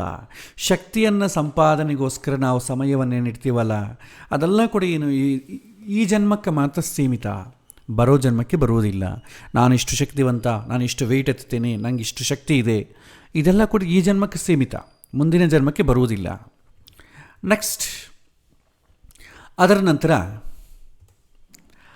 ಅನ್ನ, ಆಹಾರ, ತಿನ್ನುವಂಥ ಆಹಾರ. ನಾವು ಆಹಾರವನ್ನು ತಿಂದ ಮೇಲೆ ಏನಾಗ್ತದೆ, ಒಳಗೆ ಹೋಗಿ ಜೀರ್ಣ ಆಗಿ ಆ ಆಹಾರ ನಾನಾಗ್ಬಿಡ್ತದೆ. ನಾನು ಅನ್ನ ತಿಂತೀನಿ, ನನ್ನ ಜೊತೆಗೆ ಡೈಜೆಷನ್ ಆಗಿಬಿಡ್ತದೆ ಒಳಗೆ. ಹೋಲಿ ಆಹಾರವನ್ನು ಇಡೋಣವಾ ಅಂತಂದರೆ, ಫುಡ್ ಹ್ಯಾಬಿಟ್ಸೇ ಒಂದು ಜನ್ಮಕ್ಕೆ ಇದ್ದಿದ್ದು ಇನ್ನೊಂದು ಜನ್ಮಕ್ಕೆ ಇರಲ್ಲ. ಈ ಜನ್ಮದಲ್ಲಿ ಪ್ಯೂರ್ ವೆಜಿಟೇರಿಯನ್ನು, ನೆಕ್ಸ್ಟ್ ಜನ್ಮಕ್ಕೆ ಏನು ತಿಂತೀನೋ ಗೊತ್ತಿಲ್ಲ, ಎಲ್ಲಿ ಹುಡ್ತೀನೋ ಗೊತ್ತಿಲ್ಲ. ಹಾಗಾಗಿ ಆಹಾರವೇ ಬದಲಾಗ್ತದೆ. ವೆಜಿಟೇರಿಯನ್ ನಾನ್ ವೆಜ್ ಆಗ್ಬೋದು, ನಾನ್ ವೆಜಿಟೇರಿಯನ್ ವೆಜಿಟೇರಿಯನ್ ಆಗ್ಬೋದು. ಇನ್ನೂ ಒಂದು ಈ ಜನ್ಮದಲ್ಲೇ ಭಾಳಷ್ಟು ಸೂಪರ್ಫಿಷಿಯಲ್ ಆಗಿ ಆಲೋಚನೆ ಮಾಡ್ತೇವೆ ನಾವು, ಆಳವಾಗಿ ಚಿಂತನೆ ಮಾಡೋದಿಲ್ಲ. ಯಾವುದೋ ಒಂದು ಪ್ರವಚನದಲ್ಲಿ ಪಾಪ ಕೇಳಿದ್ರು, ಒಬ್ಬರು ಜ್ಞಾನಿಗಳು ಹೇಳಿದರು, ಏನು ಬೆಳ್ಳುಳ್ಳಿ, ಉಳ್ಳಗಡ್ಡೆ, ಬದನೆಕಾಯಿ ಇದು ತಿನ್ನಬಾರ್ದು, ಇದು ಪೂರ ನಿಷಿದ್ಧ, ಎಂದಿಗೂ ತಿನ್ನಬಾರ್ದು ಅಂತಂಬ ಸ್ಟೇಟ್ಮೆಂಟ್ ಬಂತು. ಬಟ್ ಅವರ ಹೇಳಿದಂಥ ಕಾಂಟೆಸ್ಟ್ ಡಿಫ್ರೆಂಟ್ ಆಗಿರ್ಬೋದು. ಅಂದರೆ ಅವ್ರ ಸತ್ಯಾಂಶ ಏನಂತಂದರೆ, ತಲೆಯಿಂದ ಆಲೋಚನೆ ಮಾಡೋರು, ತುಂಬ ಡೀಪ್ ಥಿಂಕಿಂಗ್ ಮಾಡಬೇಕಾದ್ರೆ ಈ ಬೆಳ್ಳುಳ್ಳಿ ಇದೆಲ್ಲ ಏನು ಮಾಡ್ತದೆ, ರಜಸ್ಸಿರುವಂಥ ಪದಾರ್ಥಗಳು, ಅದನ್ನು ನಿಮ್ಮನ್ನು ಡೀಪಾಗಿ ಥಿಂಕ್ ಮಾಡಲಿಕ್ಕೆ ಬಿಡೋದಿಲ್ಲ. ಎಕ್ಸ್ಟರ್ನಲ್ ಈ ಸೆಕ್ಷುವಲ್ ಆ್ಯಕ್ಟಿವಿಟಿ ಮೇಲೆ ನಿಮ್ಮ ಸೆಳೆತ ಇರ್ತದೆ. ಹಾಗಾಗಿ ನೀವು ಇದನ್ನು ಆಲೋಚನೆ ಮಾಡಲಿಕ್ಕೆ ಆಗೋದಿಲ್ಲ, ಅದನ್ನು ಅವಾಯ್ಡ್ ಮಾಡಬೇಕು ಅಂತ ಹೇಳಬೇಕಿತ್ತು. ಬಟ್ ಅವ್ರ ಕಾಂಟ್ರೆಸ್ಟ್ ಅದೇ. ಆದರೆ ಎಂದಿಗೂ ತಿನ್ನಬಾರ್ದು, ಯಾಕೆಂದರೆ ಕೇಳಿದವನು ಆ ಕಾಂಟ್ರೆಸ್ಟಲ್ಲಿ ಆಲೋಚನೆ ಮಾಡೋದಿಲ್ಲ. ಅಸಲು ತಲೆಯಿಂದ ಕೆಲಸ ಮಾಡಲದ್ದವನು ಕೂಡ ಬಿಸ್ನೆಸ್ ಮಾಡ್ತಾ ಇರ್ತಾನೆ, ಯಾವುದೋ ಬೇರೆ ಮೆಕ್ಯಾನಿಕಲ್ ವರ್ಕ್ ಮಾಡ್ತಾ ಇರ್ತಾನೆ. ಅವನಿಗೆ ತಲೆಯಿಂದ ಮಾಡುವಂಥ ಕೆಲಸಗಳು ಏನೂ ಇಲ್ಲ. ಅವನೇನು ಡೀಪಾಗಿ ಜೀವ, ಆತ್ಮ, ಪರಮಾತ್ಮ, ಈಗ ನಾವು ಆತ್ಮದ ಆಲೋಚನೆ ಮಾಡ್ತಾಯಿದ್ದೀವಿ, ಈ ರೀತಿ ಅವನೇನು ಆಲೋಚನೆ ಮಾಡಲ್ಲ. ಅಂಥವರಿಗೆ ಅದು ತಿನ್ನದೇ ಇದ್ದರೆ ಏನಾಗ್ತದೆ? ಆಯುರ್ವೇದ ಹೇಳುತ್ತೆ, ಕೆಲವಿನ ಮದ್ದುಗಳಿಗೆ ನೀವು ಸೇವಿಸಲೇಬೇಕಾಗ್ತದೆ. ಈ ಒಂದು ಬೆಳ್ಳುಳ್ಳಿ ಆಗಲಿ, ಈ ಆನಿಯನ್ಸ್, ಗಾರ್ಲಿಕ್ ಇದೆಲ್ಲ ಕೂಡ ಆ್ಯಸ್ ಎ ಮೆಡಿಸನ್ ತೊಗೊಳ್ಬೇಕು. ಈಗ ಸಪೋಸ್ ನಿಮಗೆ ಆ್ಯಸಿಡಿಟಿ ಇತ್ತು ಅಂದ್ಕೊಳ್ಳಿ. ಆ್ಯಸಿಡಿಟಿ ಏನು ಮಾಡ್ತೇವೆ, ಬೆಳ್ಳುಳ್ಳಿಯನ್ನು ಜಜ್ಜಿಬಿಟ್ಟು ಬೆಳಗ್ಗೆ ಬರೀ ಹೊಟ್ಟೆಯಲ್ಲಿ ತಿಂದು, ಖಾಲಿ ಹೊಟ್ಟೆಯಲ್ಲಿ ತಿಂದು ಬಿಸಿನೀರು ಕುಡಿದ್ರೆ ಒಂದು 1 ವೀಕಲ್ಲಿ ಆ್ಯಸಿಡಿಟಿ ಹೋಗುತ್ತೆ ಅಂತ ಹೇಳ್ತಾರೆ. ಆಯುರ್ವೇದದಲ್ಲಿದೆ ಈ ಥರ ಎಷ್ಟೋ ಪ್ರಕೃತಿ ಸಿದ್ಧವಾದಂಥ ಪದಾರ್ಥಗಳನ್ನೇ ಬಳಸುವಂಥ ಆಯುರ್ವೇದ ಹೇಳುತ್ತೆ. ಅದರಲ್ಲಿ ಆನಿಯನ್ಸ್ ಎಂಬುದು ತುಂಬ ಮೆಡಿಸನ್ಗೆ ಸಂಬಂಧಪಟ್ಟದ್ದು, ಬಹಳಷ್ಟು ಒಳ್ಳೆಯ ಗುಣಗಳು ಅದರಲ್ಲಿದೆ. ಸೊ ಹಾಗಾಗಿ ಮೆಡಿಸನ್ ಅದಕ್ಕೆ ಮಾಡ್ತಾರೆ. So as a medicine you can take it. Medicine ರೂಪದಲ್ಲಿ ತೊಗೋಬೋದು. ಇಲ್ಲ ರೀ, ನಾವು ಜೀವಮಾನದಲ್ಲಿ ತೊಗೊಳ್ಳೋದಿಲ್ಲ, ಅದು ನಿಷಿದ್ಧ ಪದಾರ್ಥ ಅಂತಂತೇಳಿ ಅಂದ್ಕೊಳ್ಳಿ. ಓಕೆ, ಒಂದು ವಯಸ್ಸಾದ ಮೇಲೆ ಶುಗರ್, ಡಯಾಬಿಟಿಕ್ ಅಂತಂಬೋದು ಕಾಮನ್. ಸೊ ಡಯಾಬಿಟಿಕ್ ಆದರೆ ನೀವು ತೊಗೊಳ್ಳೋ ಇನ್ಸುಲಿನಲ್ಲಿ ಏನಿರುತ್ತೆ, ಹಂದಿ ಅಥವಾ ಗೋವಿನ ಪ್ಯಾಂಕ್ರಿಯಾಸಿಂದ ಎಕ್ಸ್ಟ್ರಾಕ್ಟ್ ಮಾಡಿದಂಥ ಮದ್ದೇ ಇರೋದು. ಅದಕ್ಕನ್ನು ನಿಷಿದ್ಧವಾದಂಥ ಪದಾರ್ಥ ಏನೂ ಅಲ್ವಲ್ಲ. ಕೆಲವಿನ ಈ ಕಾಫು, ಕೆಲವಿನ ಇದೆಲ್ಲ ಬಂದರೆ, ಕೆಲವಿನ ಔಷಧ ಹೆಸರು ಬೇಡ, ಕೆಲವಿನ ಔಷಧಗಳನ್ನ ಏನು ಮಾಡ್ತಾರೆ ಅಂತಂದರೆ, ಆ ಕೆಮಿಕಲ್ಸನ್ನು ಬಾಂಡಿಂಗಿಗೆ ಒಂದು ಕ್ಯಾಟಲಿಸ್ಟ್ ಆಗಿ ಈ ಮೇಕೆ, ಗೋಟ್ ಅದರ ಬೋನಿಂದ ಎಕ್ಸ್ಟ್ರಾಕ್ಟ್ ಮಾಡಿದಂಥ ಒಂದು ಪದಾರ್ಥವನ್ನು ಬಳಸ್ತಾರೆ. ಅದಕ್ಕನ್ನು ನಿಷಿದ್ಧವಾದ ಪದಾರ್ಥ ಅಲ್ವಲ್ಲ. ಇವತ್ತು ನಾವು ಟ್ಯಾಬ್ಲೆಟು ಅದೆಲ್ಲ ಹಾಕ್ಕೊಳ್ಳೋ ಕಾಲಕ್ಕೆ ಏನೂ ಆಲೋಚನೆ ಮಾಡ್ತೀವಿ, ಇದನ್ನು ಹೇಗೆ ತಯಾರು ಮಾಡ್ತಾರೆ ಆಲೋಚನೆ ಮಾಡಲ್ಲ.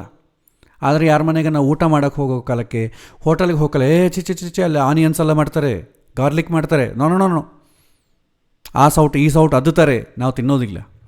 ಮತ್ತು ಮೆಡಿಸಿನ್ಸ್ ಹೆಂಗೆ ಮಾಡ್ತಿದ್ದೀವಿ ನೋಡಿ, ನಾವು ಅದ್ರ ಬಗ್ಗೆ ಏನೂ ಆಲೋಚನೆ ಮಾಡಲಾರ್ದೆ ನಾವು ಮೆಡಿಸಿನ್ಸ್ ತೊಗೊಳ್ತೇವೆ. ಡಾಕ್ಟರ್ ಹತ್ರ ಹೋಗ್ತಾನೆ, ಸಿಂಪಲ್ ಒಂದು ಪೀಸ್ ಕೊಟ್ಬಿಡ್ತಾನೆ. ಈ ಮನುಷ್ಯನ ಮಲವನ್ನು ಕೂಡ ಮೆಡಿಸನ್ ಅದರಾಗಿರುವಂಥ ಎಲ್ಲೋ ಪಾರ್ಟ್ ತೆಗೆದುಬಿಟ್ಟು ಮೆಡಿಸನ್ ಒಂದು ಕ್ಯಾಪ್ಸಲ್ ರೂಪದಲ್ಲಿ ಹಾಕಿ ನಮಗೆ ಕೊಡುವಂಥ ಸ್ಥಿತಿ ಬಂದಿದೆ ಇವತ್ತು. ಅದಕ್ಕೆ ನಿಷಿದ್ಧ ಏನೂ ಅಲ್ವಲ್ಲ. ಎಷ್ಟೋ ಒಂದು ಕೆಲವಿನ ಕ್ಯಾಪ್ಸಲ್ಸ್ ತಯಾರು ಮಾಡಲಿಕ್ಕೆ ಜೆಲಿಟಿನ್, ಹಂದಿಯಿಂದ ಎಕ್ಸ್ಟ್ರಾಕ್ಟ್ ಮಾಡಿದಂಥ ಜೆಲಿಟಿನ್ ಬಳಸ್ತಾರೆ. ಸೊ ನಮ್ಮ ಆಳವಾದ ಥಿಂಕಿಂಗ್ ಹೇಗಿರುತ್ತೆ ಅಂದರೆ ಈ ರೀತಿ ಇರ್ತದೆ. ಸಹಜ ಸಿದ್ಧವಾಗಿ ಚರಕಾಚಾರ್ಯರಂಥ ಮಹಾಗ್ಭಟರು ಇಂಥ ಮಹಾನುಭಾವರು ಬರೆದಂಥ ಸಹಜ ಸಿದ್ಧವಾದಂಥ ಪದಾರ್ಥಗಳನ್ನೇ ನಾವೇನು ಮಾಡ್ತೇವೆ, ಇದು ನಿಷಿದ್ಧವಾದ ಪದಾರ್ಥ ಅಂತ ತೆಗೆದು ಹಾಕ್ತೇವೆ. ಮತ್ತು ನಾವು ಇವತ್ತು ತೊಗೊಳ್ತಾ ಇರೋ ಮೆಡಿಸಿನ್ ಯಾವ ಪದಾರ್ಥ ತುಂಬ ಪವಿತ್ರವಾದ ಪದಾರ್ಥವೋ ಗೊತ್ತಿಲ್ಲ. ಹಾಗಾಗಿ ಒನ್ ಸೈಡ್ ಆಗಬಾರ್ದು. ಆಳವಾಗಿ ಆಲೋಚನೆ ಮಾಡದೇ ಇದ್ದರೆ ಅಪಾರ್ಥವಾಗ್ತದೆ. ಆದರೆ ಶಾಸ್ತ್ರದಲ್ಲಿ ಆಲೋಚನೆ ಮಾಡೋರು, ತಲೆಯಿಂದ ಆಲೋಚನೆ ಮಾಡೋರು ಆನಿಯನ್ಸು ಗಾರ್ಲಿಕ್ ತಿನ್ನಲೇಬಾರದು. ಯಾಕೆಂದರೆ ಡೀಪ್ ಥಿಂಕಿಂಗ್ ಸಾಧ್ಯ ಇಲ್ಲ. ಸಿಂಪಲ್ ಅಂದರೆ ತಪಸ್ಸು ಮಾಡುವವರು ಆನಿಯನ್ಸು ಗಾರ್ಲಿಕ್ಕು ತಿನ್ನಬಾರ್ದು. ಅಸಲು ಅವರು ಹಣ್ಣುಗಳು ಹಂಪಲಗಳು ತಿನ್ನಬೇಕಾದ್ದೇ ಹೊತ್ತು ಮನೆಗೆ ಅನ್ನ ಸಾರು ಹುಳಿ ಪುಡಿ, ಮೆಣಸಿನ ಪುಡಿ, ಮಸಾಲೆ ಪುಡಿ ಹಾಕಿದ್ದು ಏನೂ ತಿನ್ನಬಾರ್ದು. ಆನಿಯನ್ಸು ಗಾರ್ಲಿಕ್ ಒಂದೇ ಅಲ್ಲ. ಸೊ ಆಳವಾಗಿ ಆಲೋಚನೆ ಮಾಡಿದ್ರೆ ಈ ರೀತಿ ಬರುತ್ತೆ. ಈ ಅನ್ನ ಅಂತ ಅಂಬೋದಿದಲ್ವ, ಈ ಜನ್ಮದಲ್ಲಿ ನಾನು ವೆಜಿಟೇರಿಯನ್ ಆಗಿದ್ದೆ ಅಂದ್ಕೊಂಡು ನೆಕ್ಸ್ಟ್ ಟೈಮ್ ನಾನ್ ವೆಜ್ ಆಗ್ಬೋದು, ಹೇಳಿಕ್ಕೆ ಬರಲ್ಲ. ಹಿಂದಿನ ಜನ್ಮದಲ್ಲಿ ನಾವೇನು ತಿಂತಾಯಿದ್ದೀವಿ ನಮಗೆ ಗೊತ್ತಾ? ನಾವು ವೆಜಿಟೇರಿಯನ್ನೇ ಆಗಿದ್ದೀವಿ ಗೊತ್ತಿಲ್ಲ. ಸೊ ಈ ರೀತಿ ಈ ಅನ್ನ ಅಂತಂದರೆ ಅನ್ನ ಕೂಡ ನಾನಲ್ಲ. ಯಾಕಂದರೆ ಅದು ಬದಲಾಗ್ತಾ ಇರುತ್ತೆ ಪ್ರತಿಯೊಂದು ಜನ್ಮಕ್ಕೂ. ನೆಕ್ಸ್ಟ್ 8ನೇ ಬೇಲಿ ಮನಸ್ಸು. ಸೊ ಮನಸ್ಸಾದರೂ ಮನಸ್ಸೇನು ಮಾಡ್ತದೆ, ನಿಮಗೆ ಸ್ಕ್ರೀನ್ ಚೇಂಜ್ ಆದಷ್ಟು ಮನಸ್ಸಿನ ಫಂಕ್ಷನಿಂಗ್ ಚೇಂಜ್ ಆಗ್ತದೆ. ಇಷ್ಟಕ್ಕೆ ಮುಂಚೆ ನಾವು ಡಿಸ್ಕಸ್ ಮಾಡಿದ್ವಿ. ಈಗ ಒಂದು ಕಣ್ಣು ಮುಂದೆ ಏನು ಕಾಣುತ್ತೋ ಅದಕ್ಕೆ ತಕ್ಕಂತನೇ ರಿಯಾಕ್ಷನ್ ಇರ್ತದೆ. ಯಾರಾದರೂ ನಿಮ್ಮ ಕೂಡ ಪ್ರೀತಿಯಿಂದ ಮಾತಾಡಿದ್ರೆ ಅಂದ್ಕೊಳ್ಳಿ, ನಿಮ್ಮ ಒಳಗಿಂದ ನೀವು ಪ್ರೀತಿಯಿಂದ ವರ್ತನೆ ಮಾಡ್ತೀರಿ. ಯಾರಾದರೂ ಬೈದ ಅಂದ್ಕೊಳ್ಳಿ, ನೀವು ಅವನ್ಯಾಕೆ ನನ್ನ ಬೈಯೋದು, ಎಷ್ಟು ಅಹಂಕಾರ. ಅವರು ಸರಿಯಾಗಿ ಮಾತಾಡಿಸಿದ್ರೇ ನಮ್ಮ ಮನಸ್ಸು ಹೇಗೇಗೋ ರಿಯಾಕ್ಟ್ ಆಗ್ತದೆ. ಸಾರಿ ರೀ, ನಿಮ್ಮನ್ನು ತಪ್ಪು ತಿಳ್ಕೊಂಡೆ, ನೀವು ಹೀಗೆ ಅಂತ ನನಗೆ ಗೊತ್ತಿರಲಿಲ್ಲ ಅಂದರೆ ಮನಸ್ಸು ಏನು ಮಾಡುತ್ತೋ ಕೂಡ ಗೊತ್ತಾಗಲ್ಲ ನಮಗೆ. ಹಾಗಾಗಿ ಕ್ಷಣವೂ ಬದಲಾಗುವಂಥ ಮನಸ್ಸು ನಾನು ಆಗಲಿಕ್ಕೆ ಹೆಂಗೆ ಸಾಧ್ಯ? ಸೊ ನಾನು ನನ್ನ ಮನಸ್ಸಿನಿಂದ ಆಲೋಚನೆ ಮಾಡ್ತೇನೆ ಅಂದರೆ ಇನ್ನು ನಾನು ಬೇರೆ ಮನಸ್ಸು ಬೇರೆ ಆಯಿತು. ಈ ಸಮಯದಲ್ಲಿದ್ದಂಥ ಮನಸ್ಸು ಇನ್ನು ಸ್ವಲ್ಪ ಹೊತ್ತಿಗಿರಲ್ಲ. ಹಾಗಾಗಿ ಮನಸ್ಸಂಬುದು ನಾನಲ್ಲ. ನೆಕ್ಸ್ಟ್ ನೋಡಿದ್ರೆ ಇಂದ್ರಿಯಗಳು. ಇಂದ್ರಿಯಗಳಾದರೂ ಅಂತಂದರೆ ಇಂದ್ರಿಯಗಳು ಫಿಸಿಕಲ್ ಬಾಡಿ ಜೊತೆಗಿರುವಂಥದ್ದು. ಅದು ನೆಕ್ಸ್ಟ್ ಬರೋದೇ ಇಲ್ಲ. ಅದು ಶರೀರಕ್ಕೆ ಸಂಬಂಧಪಟ್ಟದ್ದು. ಈ ಮನಸ್ಸಿಗೂ ಶರೀರದ ಒಂದು ಆರ್ಗಾನ್ಸಿಗೂ ಮಧ್ಯದಲ್ಲಿ ಒಂದು ಡ್ರೈವರ್ ಇದ್ದಂಗೆ ಕೆಲಸ ಮಾಡ್ತದೆ. ಈಗ ಕಾರಿಗೆ ನಿಮಗೆ ಸ್ಟೀರಿಂಗ್ ಹೆಂಗೆ, ಬ್ರೇಕ್ ಹೆಂಗೆ, ನೀವು ಸ್ಟೀರಿಂಗ್ ತಿರುಗಿಸಿ ಯಾವ ಡೈರೆಕ್ಷನ್ ತಿರುಗಿಸ್ತೀರೋ ಚಕ್ರಗಳು ಆ ಡೈರೆಕ್ಷನ್ ಚೇಂಜ್ ಆಗ್ತದೆ. It's A driver. ಹಾಗಾಗಿ ಇಂದ್ರಿಯಗಳು ಅಂತಂದರೆ ಇಟ್ಸ್ ಎ ಡ್ರೈವರ್. ಒಂದು ಸಾಫ್ಟ್ವೇರು, ಒಂದು ಹಾರ್ಡ್ವೇರ್ ಮಧ್ಯೆ ಯಾವುದು ಕೆಲಸ ಮಾಡುತ್ತೆ, ಒಂದು ಇಂಟರ್ಫೇಸ್ ಆಗಿ ಡ್ರೈವರ್ ಕೆಲಸ ಮಾಡ್ತದೆ. ಸೊ ಇಂದ್ರಿಯಗಳು ಅಂತಂದರೆ ಶರೀರ ಬಿದ್ದು ಹೋದರೆ ಇಂದ್ರಿಯಗಳು ಬಿದ್ದೋಗ್ತವೆ. ಶರೀರದ ಒಂದು ಸೆನ್ಸಿಂಗ್ ಅನುಭವಗಳನ್ನು ಮನಸ್ಸಿಗೆ ಕೊಡುವಂಥ ಒಂದು ಏಜೆಂಟೇ ಈ ಇಂದ್ರಿಯ. ಅದು ನಾನಾಗಲಿಕ್ಕೆ ಸಾಧ್ಯನೇ ಇಲ್ಲ. ಸೊ ನೆಕ್ಸ್ಟ್ ಭೂಮಿ, ಪಂಚಭೂತಗಳು, ಪೃಥ್ವಿ, ಜಲ, ಅಗ್ನಿ, ವಾಯು, ಆಕಾಶ. ಇದು ಅಂದರೆ ಈ ಜಲ, ಅಗ್ನಿ, ವಾಯು, ಆಕಾಶ, ಪೃಥ್ವಿ ಇದೆಲ್ಲ ಕೂಡ ನಮ್ಮ ಶರೀರ ನಿರ್ಮಾಣ ಆಗಲಿಕ್ಕೆ. ಈಗ ಒಂದು ಗಣೇಶನ ವಿಗ್ರಹ ತಗೊಳ್ಳಿ, ಗಣೇಶ ಪ್ರತಿಮೆ. ಈಗ ವಿನಾಯಕ ಚೌತಿ ಬಂದರೆ ಎಲ್ಲರೂ ಪರ್ಚೇಸ್ ಮಾಡಲಿಕ್ಕೆ ಹೋಗ್ತಾರೆ. ಅದರಲ್ಲೂ ಮಣ್ಣಿನ ಅಂಶ ಇದೆ, ನೀರಿನ ಅಂಶ ಇದೆ. ಆದರೆ ಒಳಗೆ ಅಗ್ನಿ ಅಂಶ ಇಲ್ಲ, ಯಾಕಂದರೆ ಒಳಗೆ ಬಿಸಿ ಇಲ್ಲ. ವಾಯುವಿನ ಅಂಶ ಇಲ್ಲ, ಯಾಕಂದರೆ ಗಣಪತಿ ಪ್ರತಿಮೆ ಉಸಿರಾಡೋದಿಲ್ಲ. ಆಕಾಶ ಒಳಗೆ ಸ್ಪೇಸ್ ಫ್ರೀಯಾಗಿ ಟ್ರಾನ್ಸ್ಫರ್ ಆಗಲಿಕ್ಕೆ ಬೇಕಾದಂಥ ಸ್ಪೇಸು ಇರೋದಿಲ್ಲ. ಇದ್ದರೆ ಇರ್ಬೋದು, ಅದರಿಂದ ಉಪಯೋಗ ಅಂತೂ ಏನೂ ಇಲ್ಲ. ಆದರೆ ಮನುಷ್ಯ ಶರೀರಕ್ಕೆ ಮಾತ್ರ ಮಣ್ಣಿನ ಅಂಶ ಇದೆ, ಜಲದ ಅಂಶ ಇದೆ, ಅಗ್ನಿ ಅಂಶ ಇದೆ, ವಾಯು ಇದೆ, ಆಕಾಶ ಇದೆ, ಒಳಗೆ ಸ್ಪೇಸ್ ಇದೆ. ಸ್ಪೇಸ್ ಇಲ್ಲದ್ರೆ ಈ ಗಾಳಿ ಆಗಲಿ ರಕ್ತ ಪ್ರಸರಣ ಹೇಗಾಗಬೇಕು, ಆಗೋದಿಲ್ವಲ್ಲ. ಸ್ಪೇಸ್ ಇದೆ, ಗಾಳಿ ಬೇಕು. ಗಾಳಿ ಇಲ್ಲದ್ರೆ ನಿಮಗೆ ಜೀವನನೇ ಇಲ್ಲ. ಮತ್ತು ಉಷ್ಣದ ಅಂಶ ಇರಬೇಕು. ಉಷ್ಣ ಅಂಶ ಕಡಿಮೆ ಆಯ್ತಂದರೆ ಇನ್ನು ಹೆಣ ಸಮಾನ. ಸತ್ತು ಹೋದವನಿಗೆ ಒಳಗೆ ಬಿಸಿ ಇರೋದಿಲ್ಲ. ಅಗ್ನಿ, ವಾಯು, ಆಕಾಶ ಬೇಗ ಹೊರಟೋಗ್ತದೆ. ಸತ್ತ ನಂತರ ಇಮಿಡಿಯೇಟ್ಲಿ ಹೊರಟೋಗ್ತದೆ. ವಾಯುವಿನ ಅದೇನು ಪಂಚತ್ವವನ್ನು ಹೊಂದೋದು ಅಂತ ಕೇಳ್ತಾರೆ. ಒಳಗೆ ಸ್ಪೇಸೆಲ್ಲ ಮುಚ್ಚಿಕೊಂಡು ಹೋಯಿತು ಅಂತಂದರೆ ಹೆಣ ಭಾರ ಆಗಿಬಿಡ್ತದೆ, ಗಾಳಿ ಹೊಟ್ಟೋಗ್ತದೆ, ಮೈಯೆಲ್ಲ ತಣ್ಣಗಾಗ್ಬಿಡ್ತದೆ, ಜಲದ ಅಂಶ ಒಳಗಿರುವಂಥ ದ್ರವಗಳೆಲ್ಲ ಹೊರಗೆ ಬರಲಿಕ್ಕೆ ಶುರು ಮಾಡ್ತದೆ, ಸ್ಮೆಲ್ ಬರುತ್ತೆ ಅಂತ ನಾವೇನು ಮಾಡ್ತೇವೆ, ಅದನ್ನು ಸುಟ್ಟು ಬಿಡೋದು, ಒಳಗೆ ಭೂಮಿ ಒಳಗೆ ಹಾಕೋದು ಮಾಡ್ತೇವೆ. ಇದು ಈ ಜನ್ಮಕ್ಕಿದ್ದಿದ್ದು ಬರೋ ಜನ್ಮಕ್ಕಿಲ್ಲ. ಯಾಕೆಂತಂದರೆ ಇದು ಬದಲಾಗ್ತಾ ಇರುತ್ತೆ. ಪಂಚಭೂತಗಳು ಒಂದನ್ನೊಂದು ಕಂಟ್ರೋಲ್ ಮಾಡ್ತವೆ. ಅಗ್ನಿ ನೀರನ್ನು ಕಂಟ್ರೋಲ್ ಮಾಡ್ತದೆ, ನೀರು ಅಗ್ನಿಯನ್ನು ಕಂಟ್ರೋಲ್ ಮಾಡ್ತದೆ. ಸೊ ಹೀಗೆ ಈ ಆತ್ಮ ಅಂತಂಬೋದು ಇವುಗಳ ನಿಯಂತ್ರಣಕ್ಕೆ ಸಿಗೋದಿಲ್ಲ. ಹಾಗಾಗಿ ಪಂಚಭೂತಗಳಿಂದ ತಯಾರಿಸಲ್ಪಟ್ಟಂಥ ಈ ದೇಹ ನಾನಲ್ಲ. ಇನ್ನೊಂದೇನಂತಂದರೆ, ಒಂದು ಮಗು ಹುಟ್ಟೋದು ಅಂತಂದರೆ ಏನು, ಅದು ತುಂಬ ಆಶ್ಚರ್ಯಕರ, ಜಗತ್ತಿನಲ್ಲಿ ಆಶ್ಚರ್ಯ. ಯಾಕೆಂದರೆ ಮಗು ತಾಯಿ ಗರ್ಭದಲ್ಲಿ ಹೇಗೆ ಹುಡ್ತದೆ? ಯಾಕೆಂದರೆ ತಾಯಿ ಗರ್ಭದಲ್ಲಿ ಪ್ರವೇಶ ಮಾಡಿದಾಗ ಫಸ್ಟು 2 ತಿಂಗಳು ಅಸಲು ನಮಗೆ ಒಳಗೆ ಯಾವುದು ಪ್ರಿಪೇರ್ ಆಗಿರೋದಿಲ್ಲ. 2-3 ತಿಂಗಳು ಆದಮೇಲೆ ತಾನೇ ಅದು ಪಿಂಡ ಆಗಿ ದೊಡ್ಡದಾಗಿ ಪ್ರಿಪೇರ್ ಆಗೋದು. ಅಷ್ಟಕ್ಕೆ ಮುಂಚೆ ಈ ಪೃಥ್ವಿ ಯಾವುದು ಇಲ್ಲವೇ ಇಲ್ಲ. ಪುರುಷನ ರೇತಸ್ಸು ಸ್ತ್ರೀ ಗರ್ಭದಲ್ಲಿ ಪ್ರವೇಶ ಮಾಡಿ ಅಲ್ಲಿ ಮಗು ಆಗಿ ಫಾರ್ಮ್ ಆಗ್ತದೆ. ಅದಕ್ಕೆ ಕಿವಿಗಳು, ಮೂಗು ಎಲ್ಲ ಬರ್ತದೆ. ಮೂಗು ಕೂಡ ಹೊರಗೆ ಬಂದ ಮೇಲೆ ಉಸಿರಾಡೋದು ಶುರು ಮಾಡೋದು. ಅಷ್ಟರಿಗೂ ಏನೂ ಇಲ್ಲವೇ ಇಲ್ಲ. ಒಳಗೆ ಈ ತಾಯಿ ಒಂದು ನಾಭಿ ಬಳ್ಳಿಯಿಂದ ಅದು ಉಸಿರಾಡ್ತಾ ಇರ್ತದೆ. ಹೊರಗಾದ್ಮೇಲೆ ಆ ಬಳ್ಳಿಯನ್ನು ಕಟ್ ಮಾಡ್ತಾರೆ ನಾಭಿದು. ಈ ಹೊರಗಿನ ಮೂಗು ಉಸಿರಾಡಲಿಕ್ಕೆ ಶುರುವಾಗ್ತದೆ. ನಮಗೆ ಕೆಲವಿನ ಜನ ಮಕ್ಕಳಿಗೆ ಶುರು ಆಗೋದಿಲ್ಲ. ಆ ಮಗು ಪಾಪ ಹುಡ್ತಾನೆ ಸತ್ತು ಹೋಗ್ತವೆ. ಭಾಳ ಜನ ಕೇಳ್ತಾರೆ, ಅಯ್ಯೋ ಮಗು ಹುಡ್ತಾನೆ ಸತ್ತೋಯ್ತ್ರಿ. ಯಾಕೆಂದರೆ ಮೂಗು ಉಸಿರಾಡೋದಿಲ್ಲ. ಸೊ ಈ ಥರ ಒಂದು ಅರೇಂಜ್ಮೆಂಟ್ ನಮಗೆ ನೋಡಿ. ಏನಾದರೂ ತಿನ್ನುವಂಥ ಪದಾರ್ಥದಲ್ಲಿ ಒಂದೇ ಡೈಜೆಸ್ಟ್ ಆಗಬೇಕು.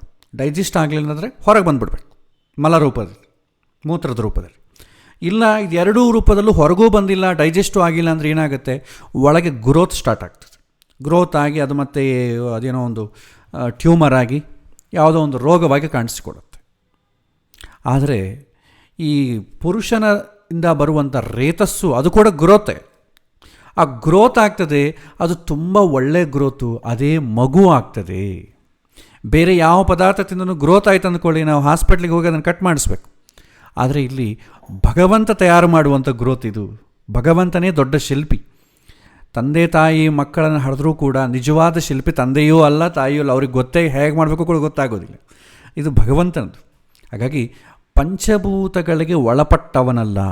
ಏಕೆಂತಂದರೆ ಪಂಚಭೂತಗಳಿಗಿಂತಲೂ ಮುಂಚೆವಾಗಿ ಈ ಆತ್ಮ ಅಂತಂಬೋದು ತಾಯಿ ಗರ್ಭ ಪ್ರವೇಶ ಮಾಡ್ತದೆ. ಅದು ಎಕ್ಸ್ಪೀರಿಯನ್ಸ್ ಆಗೋದು ಯಾವಾಗ ಅಂದರೆ 8ನೇ ತಿಂಗಳಲ್ಲಿ ಎಕ್ಸ್ಪೀರಿಯನ್ಸ್ ಆಗ್ತದೆ. ಅಷ್ಟರಿಗೂ ಏನೂ ಗೊತ್ತಾಗಲ್ಲ. 8ನೇ ತಿಂಗಳಲ್ಲಿ ಗರ್ಭಸ್ಥ ನರಕ. ಆವ 1 ತಿಂಗಳ ದಿನ ನಾನು ಯಾಕೆ ಬಂದೆ, ಇಲ್ಲಿಗೆ ಯಾಕೆ ಬಂದೆ, ನಾನು ಈ ಸಲ ಏನನ್ನ ಈ ಸಾರಿ ಹೊರಗೆ ಹೋಗಿ ಎಲ್ಲ ಒಳ್ಳೆ ಕರ್ಮಗಳನ್ನ ಮಾಡ್ಕೊತೇನೆ ಅಂತ ಬರ್ತದೆ. ಹೊರಗೆ ಬಂದ ಮೇಲೆ ಈ ವಾತಾವರಣಕ್ಕೆ ಏನಾಗ್ತದೆ, ಅಳ್ತದೆ. ಅಯ್ಯೋ ಬಂದಲ್ಲಪ್ಪ, ಎಲ್ಲ ಮರ್ತು ಬಿಡ್ತೀನಲ್ಲಪ್ಪ. ಮತ್ತೆ ಮಾಮೂಲೆ, ಮತ್ತೆ ಓದ್ಕೋ, ಒಳ್ಳೆ ಪ್ಯಾಕೇಜ್ ಉದ್ಯೋಗ ಮಾಡು, ಒಳ್ಳೆ ಹೆಣ್ಣನ್ನು ನೋಡಿ ಮದುವೆ ಮಾಡ್ಕೋ, ಒಳ್ಳೆ ಗಂಡನ್ನು ನೋಡಿ ಮದುವೆ ಮಾಡ್ಕೋ, ಸಂತಾನವನ್ನು ಹಡಿ, ಅವರಿಗೆ ಮತ್ತೆ ಓದು, ಅವ್ರಿಗೆ ಮತ್ತೆ ಉದ್ಯೋಗ, ವಿವಾಹ, ಸಂತಾನ, ಮತ್ತು ಮೊಮ್ಮಕ್ಕಳು, ಇದೇ ಆಯಿತು. ಸೊ ಇದು ಒಳಗಿರುವಂಥ ಜೀವ ಹೊರಗೆ ಬಂದ ಮೇಲೆ ಎಲ್ಲ ಬದಲಾಗ್ಬಿಡ್ತದೆ. ಹಾಗಾಗಿ ಇಲ್ಲಿ ಕಾನ್ಸೆಪ್ಟ್ ಏನಂದರೆ, ಇದು ಯಾವುದು ನಾನಲ್ಲ, ಪೃಥ್ವಿ ನಾನಲ್ಲ, ಜಲ ನಾನಲ್ಲ, ಅಗ್ನಿ. ಯಾಕೆಂದರೆ ಇದು ಬದಲಾಗ್ತಾ ಇರುತ್ತೆ. ಶರೀರ ಪುಟ್ಟು ಪಾಪ ಇದ್ದಂಗೆ ಹೆಂಗಿರುತ್ತೆ, ಇವತ್ತು ಎಷ್ಟು ಉದ್ದಾಗಿದ್ದೇವೆ, ಬದಲಾಗ್ತಾ ಇದಲ್ವಾ. ನೀರಿನ ಅಂಶ ಬದಲಾಗ್ತಾ ಇದೆ, ಆಕಾಶದ ಅಂಶ ಬದಲಾಗ್ತಾ ಇದೆ, ಒಳಗೆ ಸ್ಪೇಸ್ ಕೂಡ ಜಾಸ್ತಿ ಆಗ್ತದೆ. ಮಗು ಈಕ್ವಲ್ ಪ್ರಪೋರ್ಷನೇಟಾಗಿ ಇದ್ದಂಥ ಮಗು ಈಕ್ವಲ್ ಪ್ರಪೋರ್ಷನೇಟಾಗಿ ಬೆಳವಣಿಗೆ ಆಗ್ತದೆ.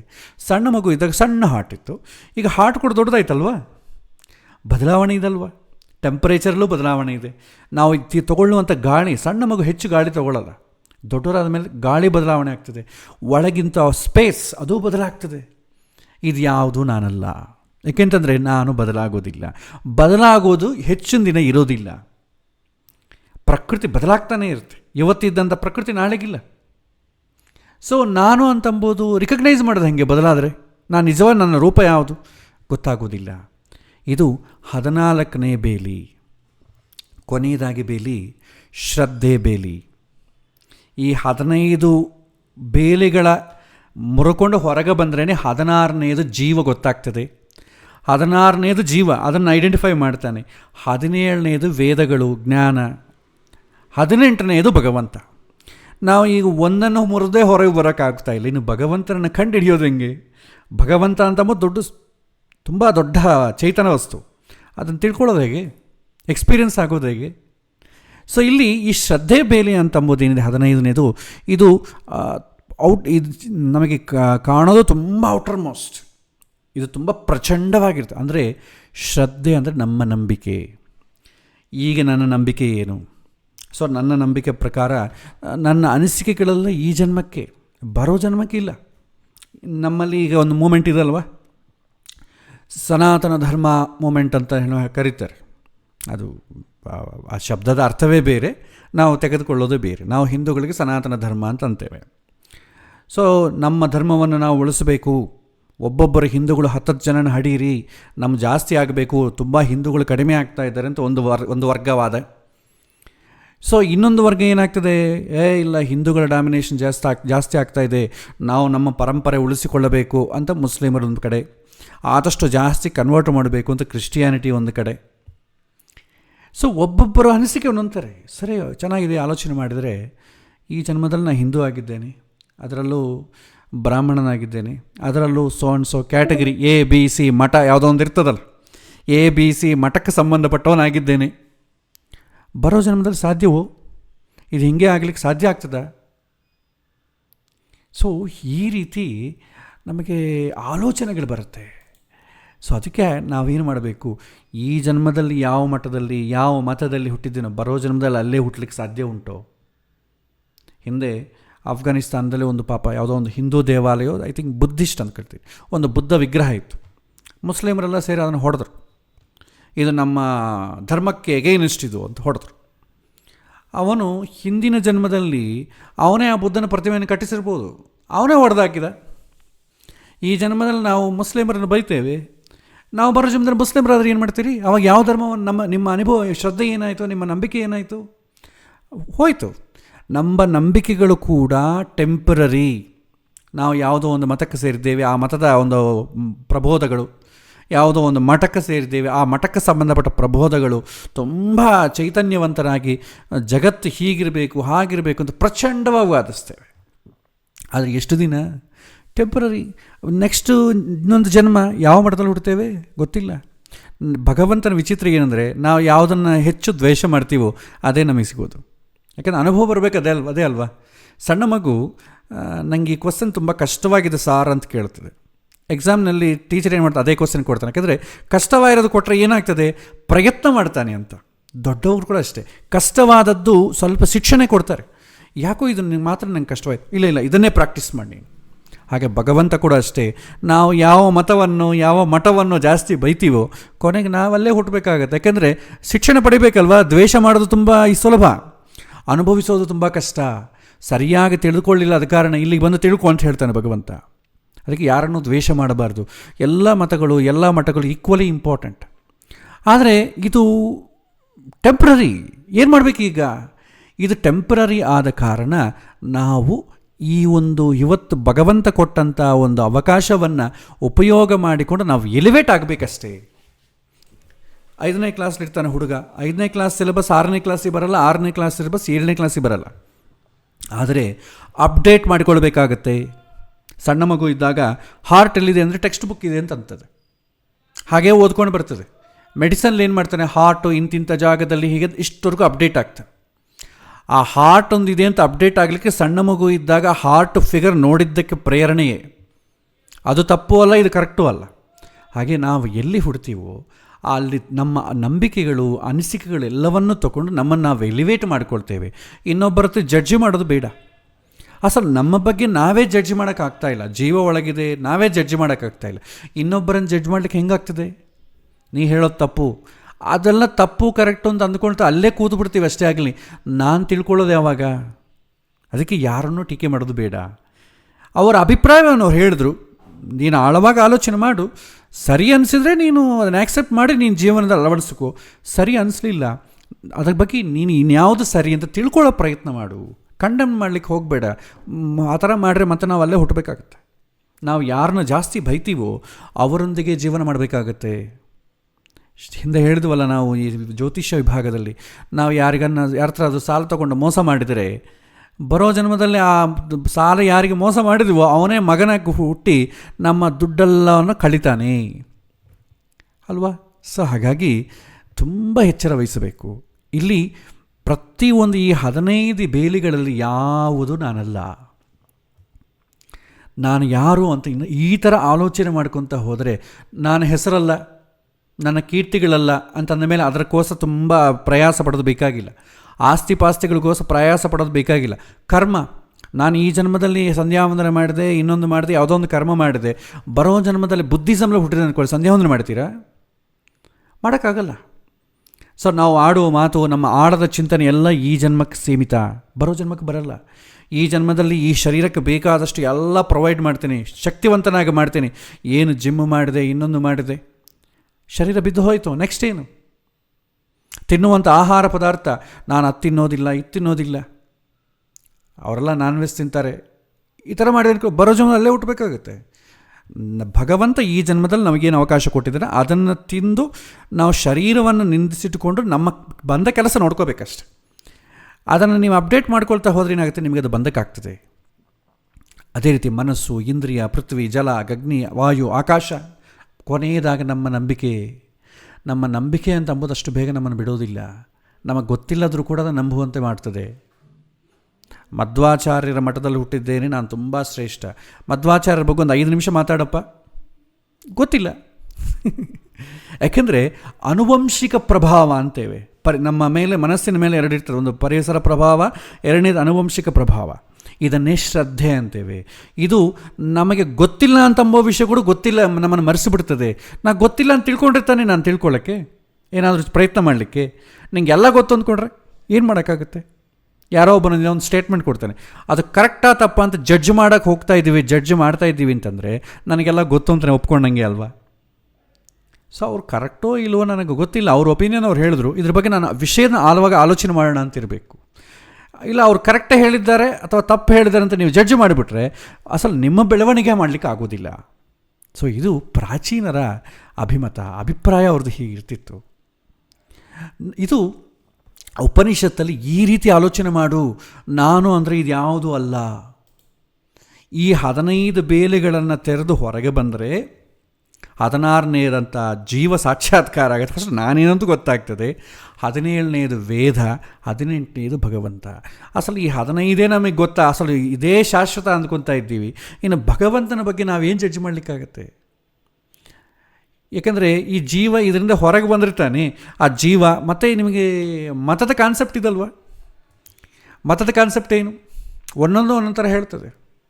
ನಮ್ಮಲ್ಲಿ ಹಿಂದಿನಿಂದ ಪರಂಪರೆ ತಾರ್ಕಿಕ ಮತ ಇತ್ತು, ಆಮೇಲೆ ಜುಡಾಯಿಸಮ್ ಬಂತು, ಕ್ರಿಶ್ಚಿಯಾನಿಟಿ ಬಂತು, ಇಸ್ಲಾಂ ಬಂತು, ಜೈನ, ಬೌದ್ಧ, ನಂತರ ವೈದಿಕ ಮತಗಳು, ಶಂಕರಾಚಾರ್ಯರು, ಭಾಸ್ಕರಾಚಾರ್ಯರು, ರಾಮಾನುಜಾಚಾರ್ಯರು, ಮಧ್ವಾಚಾರ್ಯರು, ವಲ್ಲಭಾಚಾರ್ಯರು, ಚೈತನ್ಯ ಮಹಾಪ್ರಭುಗಳು. ಇದು ಅಲ್ಲದೆ ನಾಸ್ತಿಕ ಮತ, ಚಾರುವಾಕ, ಇದಂಥ ನಾಸ್ತಿಕ ಮತ ಕೂಡ ಇತ್ತು ನಮ್ಮ ದೇಶದಲ್ಲಿ. ಅಸಲು 15 ಬೇಲೆಗಳನ್ನು ಇದೆ ಅಂತಲೂ ಗೊತ್ತಿಲ್ಲ, ಒಳಗಿಟ್ಟಿದ್ದಾರೆ ಅಂತಲೂ ಗೊತ್ತಿಲ್ಲ. ಇದ್ಯಾವುದೋ ಬರಲ್ಲ ಗೊತ್ತಿಲ್ಲದೆ, ಅಸಲು ನಾನೊಬ್ಬನೊಬ್ಬರು ಇದ್ದು ಗೊತ್ತಿಲ್ಲದೆ ಯಾರಿಗೆ ಮೋಕ್ಷ? ಯಾಕೆಂದರೆ ಈ ವೇದಾಂತ ಇದೆಲ್ಲ ಕೂಡ ದ್ವೈತ, ಅದ್ವೈತ, ವಿಶಿಷ್ಟಾದ್ವೈತ, ಶುದ್ಧಾದ್ವೈತ, ಭಾವಾದ್ವೈತ, ಇದೆಲ್ಲ ಕೂಡ ಜೀವ ಕೊನೆ ಏನಾಗ್ತದೆ, ಈ 15 ಬೇಲೆಗಳಿಂದ ಹೊರಗೆ ಬಂದ ಮೇಲೆ ಜೀವನ ಪೊಸಿಷನ್ ಏನು? ಭಗವಂತನಲ್ಲಿ ಸೇರ್ತಾನೋ, ಅಸಲು ಭಗವಂತನೇ ಆಗಿಬಿಡ್ತಾನೋ, ಜೀವ ಬೇರೆ ಭಗವಂತ ಬೇರೇನೋ, ಅಸಲು ಈ ಕಾನ್ಸೆಪ್ಟ್ ಇದೆಯೋ? ಇದೆಲ್ಲ ಆಮೇಲೆ ಕಥೆ. ಅಸಲು ಜೀವನ ಹೊರಗೆ ತರೋಕೆ ಪ್ರಯತ್ನವೇ ಮಾಡ್ತಾ ಇಲ್ಲ ನಾವು. ಯಾಕೆ ಈ ಹೊಡೆದಾಟ? ಅಂದರೆ ಹೊಡೆದಾಡೋರು ಹೊಡೆದಾಡ್ಕೊಳ್ಳಿ, ನಮಗೆ ಅವಶ್ಯಕತೆ ಇಲ್ಲ. ಯಾರು ನಮ್ಮ ಬಗ್ಗೆ ತಿಳ್ಕೋಬೇಕು, ನಿಜವಾಗ ಮೋಕ್ಷ ಪಡಿಬೇಕು ಅಂತಂದವನು ಫಸ್ಟು ನಾನು ತಿಳ್ಕೊಂಡು ಅಪ್ಡೇಟ್ ಆಗಿ ಅನುಭವಕ್ಕೆ ಬಂದ ಮೇಲೆ ಭಗವಂತನಾಗ್ತಾನೋ ಇನ್ನೊಂದು ಅದು ಆಮೇಲೆ ಕತೆ. ಬೆಟ್ಟ ಮೇಲೆ ಇರ್ತದೆ, ಕೆಳಗೆ ಕೂತು ಬೆಟ್ಟದಲ್ಲಿ ದೇವರಿಗೆ ಯಾವ ಥರ ಮಡಿಯನ್ನು ಹೊತ್ತಿಸಿದ್ದಾರೆ, ಕೆಳಗೆ ಕೂತ್ಕೊಂಡು ನಾವು ಜಡ್ಜ್ ಮಾಡೋದಕ್ಕೆ ಮೇಲೆ ಹೋಗಿ ನೋಡಿದ್ರೆ ಆಯ್ತಲ್ವ? ಇಲ್ಲ ಇವತ್ತು ಇದೇ ಹಾಕಿಸಿದ್ದಾರೆ, ಈ ಥರ ಮಡಿ, ಕಲರ್ ಮಡಿ ಹಾಕಿದ್ದಾರೆ, ಇಲ್ಲ ಬಣ್ಣದ ಮಡಿ ಹಾಕಿದ್ದಾರೆ, ಇಬ್ಬರು ಗಲಾಟೆ ಮಾಡ್ಕೊಳ್ಳೋದು ಹೇಗಿದೆ, ಮೇಲೆ ಹೋಗಿ ನೋಡ್ರೆ ಗೊತ್ತಾಗ್ತದೆ. ಯಾರೂ ಮೇಲೆ ಹೋಗಿ ನೋಡೋ ಪ್ರಯತ್ನ ಮಾಡೋಕ್ಕಾಗಲ್ಲ. ಸೊ ಇದು ಈ ಥರ. ಸರಿ, ಇಲ್ಲಿ ಇನ್ನೊಂದು ಪ್ರಶ್ನೆ ಬರ್ತದೆ, ಭಗವಂತ ಯಾಕೆ ಈ ರೀತಿ ಬೇಲಿಗಳನ್ನಿಟ್ಟು ಒಳಗಿಟ್ಟ? ರಾಮಾಯಣದಲ್ಲೊಂದು ಮಾತು ಬರುತ್ತೆ, ಸರ್ವೇ ಕ್ಷಯಾಂತ ನಿಚಯಾ ಪತನಾಂತ ಸಮುಚ್ಛಯ ಸಂಯೋಗಾತ್ ವಿಪ್ರಯೋಗ ಅಂತ ಮರಣಾಂತನಂಚ ಜೀವಿತಂ. ಸೊ ಇದು ವಾಲ್ಮೀಕಿ ಮಹರ್ಷಿಗಳು ರಾಮಾಯಣದಲ್ಲಿ ಹೇಳೋ ಮಾತು.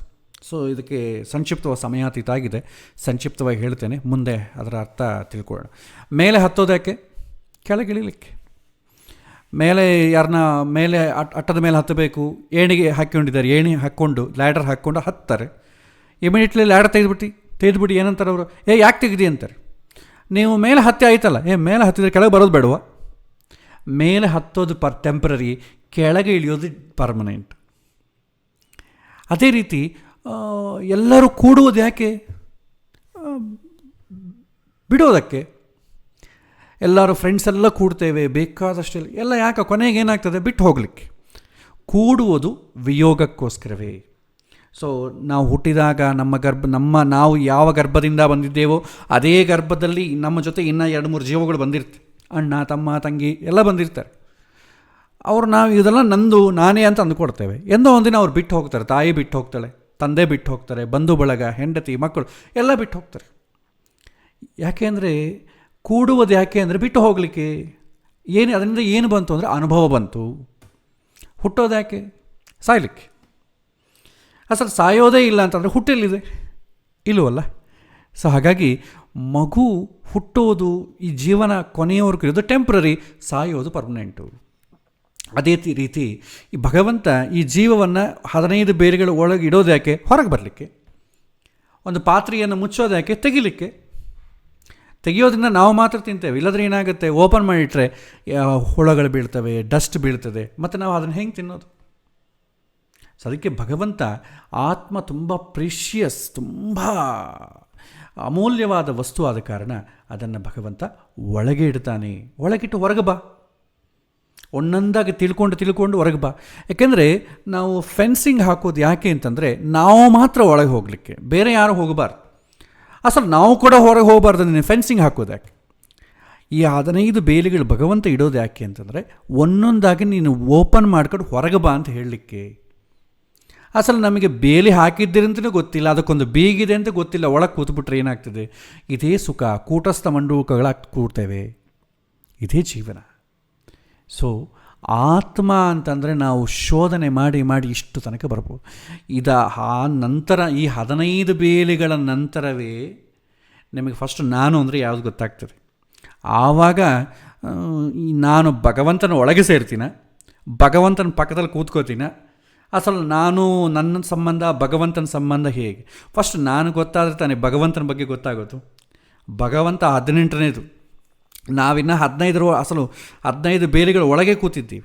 ಒಳಗೆ ಕೂತು 18ನೇದವನಾದಂಥ ಭಗವಂತನ ಬಗ್ಗೆ ತಿಳ್ಕೊಳ್ಳೋದು ಹೇಗೆ? ಇದರಿಂದ ಹೊರಗೆ ಬಂದರೆ ತಾನೇ ತಿಳ್ಕೊಳ್ಳಿಕ್ಕೆ. ಹಾಗಾಗಿ ಎಲ್ಲ ಇಮ್ಯಾಜಿನರಿ. ಒಂದು ನಾಯಿ ಅಂದ್ಕೊಳ್ಳುತ್ತೆ, ಆ ನಾಯಿ ದೇವರು ಅಂದರೆ ಯಾರಂದರೆ ನನಗೇನೋ ದೊಡ್ಡ ನಾಯಿ ಆಗಿರುತ್ತೆ ಅಂತ ಅಂದ್ಕೊಳ್ಳುತ್ತೆ ಅಷ್ಟೇ. ನಾವೇನು ಅಂದ್ಕೊಳ್ತೀವಿ? ದೇವರಂದ್ರೆ ಯಾರು? ನನಗನ್ನ ಸ್ವಲ್ಪ ವಿಲಕ್ಷಣವಾಗಿ 4 ಕೈ ಇದೆ ಅಥವಾ 3 ಕಣ್ಣಿದೆ. ಸೊ ಈ ರೀತಿ ನಾವು ಊಹೆ ಮಾಡ್ಕೊಂಡು ಹೋಗ್ತೇವೆ. ಸಹಸ್ರಶೀರ್ಷ ಪುರುಷ ಸಹಸ್ರಾಚ ಸಹಸ್ರಪಾತ್, ಈ ರೀತಿ ವೇದಗಳೇನಿದೆ ಹೇಳುತ್ತೋ ಅದರಿಂದ ನಾವು ಒಂದು ಚಿತ್ರವನ್ನು ತಯಾರು ಮಾಡಿ ಆ ಚಿತ್ರಣಕ್ಕೆ ಮತ್ತೆ 3 ನಾಮ ಹಾಕೋಣವೋ, 1 ನಾಮ ಹಾಕೋಣವೋ, ಅಡ್ಡನಾಮ ಹಾಕೋಣವೋ, ಕುಂಕುಮ ಇಡೋಣವೋ, ಈ ಗಲಾಟೆಗಳೇ ನಮ್ಮದು. ಅಷ್ಟೇ ಆಗಲಿ, ನಮ್ಮ ಪ್ರಯತ್ನಗಳು ಮಾಡಲಿಕ್ಕೆ ನಾವು ಎಂದೂ ಮುಂದಕ್ಕೆ ಹೋಗೋದಿಲ್ಲ. ಸೊ ಇಲ್ಲಿ ತಿಳ್ಕೊಳ್ಬೇಕಾದೇನಂತಂದರೆ, ನಿಜವಾಗಿ ನಾನು ಯಾರು ಅಂತ ತಿಳ್ಕೊಳ್ಬೇಕಾದ್ರೆ ನ್ಯೂಟ್ರಲ್ಲಾಗಿ ಹೋಗಬೇಕು. ಯಾವ ನಂಬಿಕೆಗಳು ನಮ್ಮನ್ನು ಡಿಸ್ಟರ್ಬ್ ಮಾಡಬಾರ್ದು. ನಾವು ಬ್ರಾಹ್ಮಣನಾಗಿ ಹುಟ್ಟಿದ್ದೇವಾ, ಅಥವಾ ಅದರಲ್ಲಿ ಯಾವುದೊಂದು ಮಠದಾಗ ಹುಟ್ಟಿದ್ದೇವಾ, ಯಾವುದೋ ಒಂದು ರಿಲಿಜಿಯನ್ನಾಗಿ ಸಂಬಂಧಪಟ್ಟವರು, ಇದೆಲ್ಲ ಪಕ್ಕಕ್ಕಿಟ್ಟು ಓಡಬೇಕು. ಯಾಕೆಂದರೆ ಇದರಲ್ಲಿ ನಿಜವಾಗಿ ಯಾವುದೂ ನಾನಲ್ಲ. ಯಾಕೆಂದರೆ ಈ ಜನ್ಮದಲ್ಲಿ ಒಂದು ಮತ, ಹೋದ ಜನ್ಮದಲ್ಲಿ ಇನ್ನೊಂದು ಮತ. ಹೀಗಾಗಿ ಬದಲಾಗ್ತಾ ಇದೆ, ಯಾವುದೂ ಕೂಡ ನಮ್ಮ ಜೊತೆಗಿರಲ್ಲ. ಬದಲಾಗೋದಕ್ಕೋಸ್ಕರ ಇದೇ ಶಾಶ್ವತ ಅಂತಂಬೋ ನಂಬಿಕೆಯನ್ನು ತಲೆಯಿಂದ ತೆಗೆದು ಹಾಕಬೇಕು. ಆವಾಗೇ ನಾನಂದರೆ ಗೊತ್ತಾಗ್ತದೆ ನಿಮಗೆ, ಆಧ್ಯಾತ್ಮಿಕ ಅಂದರೆ ಎಂಬುದು ಏನೋ ಗೊತ್ತಾಗ್ತದೆ. ಆವಾಗ ಮನಸ್ಸಿಗೆ ನೆಮ್ಮದಿ ಸಿಗತ್ತೆ. ಇಲ್ಲದಿದ್ದರೆ ಏನಾಗುತ್ತೆ? ಕಾಮನ್ ಯಥಾ ರಾಜ ಪುನರಪಿ ಜನನಂ ಪುನರಪಿ ಮರಣಂ, ಈ ರೀತಿ ಆಗ್ತದೆ. ಸೊ ಇದು ಒಂದು ನಾನು ಅಂತಂಬೋದು ಸ್ವಲ್ಪ ಆಳವಾಗಿ ಚಿಂತನೆ ಮಾಡಬೇಕು ಅಂತಂಬೋ ಒಂದು ಕಾನ್ಸೆಪ್ಟ್ ಹೇಳಲಿಕ್ಕೆ ಇದನ್ನು ಉಪನಿಷತ್ತಿನಿಂದ ಸಂಬಂಧಪಟ್ಟ ಒಂದು ವಿಚಾರವನ್ನು ನಿಮ್ಮ ಜೊತೆ ಹಂಚಿಕೊಂಡೆ. ಇದು ನನ್ನ ಒಪಿನಿಯನ್ ಮಾತ್ರ. ನನಗೆ ಆ ಪುಸ್ತಕಗಳು ಓದಿ ಅದರಾಗಿನ ಒಪಿನಿಯನ್ ನಾನು ಹೇಗೆ ಅನ್ನಿಸ್ತೋ ನನ್ನ ಒಪಿನಿಯನ್ ಹೇಳಿದೆ. ಇದನ್ನು ನೀವು ಮತ್ತೆ ಆಳವಾಗಿ ಚಿಂತನೆ ಮಾಡಿ ನಿಮ್ಮ ಒಪಿನಿಯನ್ ನೀವು ತೊಗೋಬೇಕು. ಯಾಕೆಂದರೆ ನಾನು ಹೇಳಿದ್ನಲ್ಲ, ಯಾವುದನ್ನು ಒಂದು ಹಣ್ಣು ತಿನ್ನಬೇಕಾದ್ರೆ ನಾನು ನಿಮಗೆ ಟೇಸ್ಟ್ ಎಕ್ಸ್ಪ್ಲೈನ್ ಮಾಡಲಿಕ್ಕಾಗಲ್ಲ, ನೀವೇ ತಿನ್ನಬೇಕು ಅದನ್ನು. ಇದು ಅನುಭವಿಸಿ ತಿಳ್ಕೊಳ್ಬೇಕು. ಭಗವಂತನನ್ನಾಗಲಿ ಜೀವವನ್ನಾಗಲಿ ಅನುಭವಿಸಿಯೇ ತಿಳ್ಕೊಳ್ಬೇಕು. ಯಾಕೆ ಅಂತಂದರೆ ಜೀವ ಆಗಲಿ ಭಗವಂತ ಆಗಲಿ ಲಾಜಿಕ್ಕಿಂದ ಪ್ರೂವ್ ಮಾಡಲಿಕ್ಕಾಗೋದಿಲ್ಲ, ಲಾಜಿಕ್ಕಿಂದ ಡಿಸ್ಪ್ರೂವ್ ಮಾಡಲಿಕ್ಕಾಗೋದಿಲ್ಲ, ಭಾಷೆಯಿಂದ ಎಕ್ಸ್ಪ್ಲೈನ್ ಮಾಡಲಿಕ್ಕಾಗೋದಿಲ್ಲ, ತರ್ಕದಿಂದ ಎಕ್ಸ್ಪ್ಲೈನ್ ಮಾಡಲಿಕ್ಕಾಗೋದಿಲ್ಲ, ಫಿಸಿಕಲಾಗಿ ನೋಡ್ಲಿಕ್ಕಾಗೋದಿಲ್ಲ. ದರ್ಶನ ಅಂತಂದರೆ ಅದೇನು ತಿರುಮಲ ಗುಡಿಯ ಹೋಗಿ ಭಗವಂತ ನೋಡಿ ದರ್ಶನ ಮಾಡ್ಕೊಂಬ ಕಣ್ಣೇನೋ ನೋಡ್ಬಿಡ್ತದೆ, ಆದರೆ ಒಳಗೆ ಏನೂ ಆಗಲ್ಲ, ನಮಗೆ ರಿಯಾಕ್ಷನ್ ಇರಲ್ಲ. ಹೋಗಿ ಕಣ್ಣು ನೋಡ್ತದೆ, ಮಾಡ್ಕೊಂಡು ಬಂದುಬಿಡ್ತೇವೆ ಅಷ್ಟೇ. ನಿಜವಾಗಿ ಒಳಗೆ ಏನಾಯಿತು ಗೊತ್ತಾಗೋದಿಲ್ಲ. ಸೊ ಹಾಗಾಗಿ ಆಳವಾಗಿ ಚಿಂತನೆ ಮಾಡುವುದು ನಮ್ಮ ಕರ್ತವ್ಯ, ಚಿಂತನೆ ಮಾಡಬೇಕು ಅಂತಂಬೋದಕ್ಕಾಗಿ ಪಾಠ ಹೇಳಿದೆ. ನೆಕ್ಸ್ಟ್ ಇಲ್ಲಿ ನಮ್ಮ ಈಗ ಆಗಿರೋದೇನಂತಂದರೆ, ನಾಸ್ತಿಕರಿಗೂ ಆಸ್ತಿಕರಿಗೂ ಕ್ವಾಲಿಫಿಕೇಷನ್ ಒಂದೇ. The basic qualification is ignorance. ನಾವು ದೇವರನ್ನು ತುಂಬ ನಂಬ್ತೀವಿ. ಯಾಕೆ ನಂಬ್ತೀರಿ? ದೇವರಂದ್ರೆ ಗೊತ್ತಿಲ್ಲ, ತಿಳ್ಕೊಳ್ಬೇಕು ಅಂತ ನಂಬೋದು. ಇನ್ನು ನಾಸ್ತಿಕರು ತೋಗಿ ನಾವು ದೇವರನ್ನು ನಂಬಲ್ಲ. ಯಾಕೆ ನಂಬಲ್ಲ? ಏನು ಗೊತ್ತಿಲ್ಲ.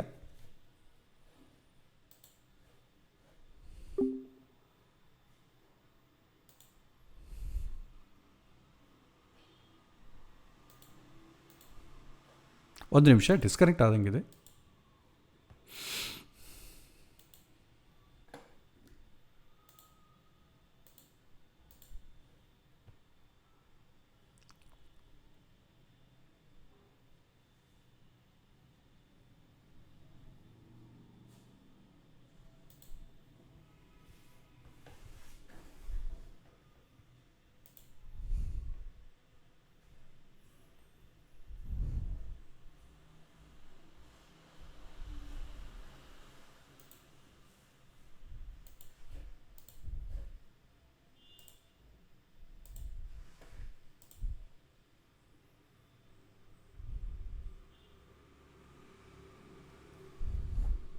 ಬಹುಶಃ ಈ ಗೂಗಲಲ್ಲಿ ಸ್ವಲ್ಪ ಟೈಮ್ ರೆಸ್ಟ್ರಿಕ್ಷನ್ಸ್ ಏನೋ ಆ್ಯಡ್ ಮಾಡಿದಂಗಿದೆ. ಸೊ ಅದಕ್ಕೆ 1 ಗಂಟೆ ಆದಮೇಲೆ ಆಟೋಮೆಟಿಕ್ಕಾಗಿ ಅದು ಕ್ಲೋಸ್ ಆಯಿತು.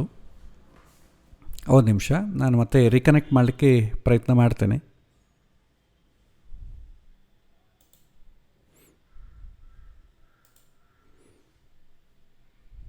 ಹಾಂ ಸೊ ಡಿಸ್ಕನೆಕ್ಟ್ ಆಗಿದೆ. ಮತ್ತೆ ಮುಂದಿನ ವಾರ ರೀಕನೆಕ್ಟ್ ಮಾಡೋಕ್ಕಾಗ್ತಾಯಿಲ್ಲ. ಮುಂದಿನ ವಾರ ಮತ್ತಿಷ್ಟು ವಿಷಯಗಳನ್ನ ತಿಳ್ಕೊಳ್ಳುವಂಥ ಪ್ರಯತ್ನ ಮಾಡೋಣ. ಸೊ ಇವತ್ತಿನ ಪಾಠ ಇಲ್ಲಿಗೆ ನಾವು ಮುಗಿಸೋಣ. ಶ್ರೀಕೃಷ್ಣ ಅರ್ಪಣಮಸ್ತು.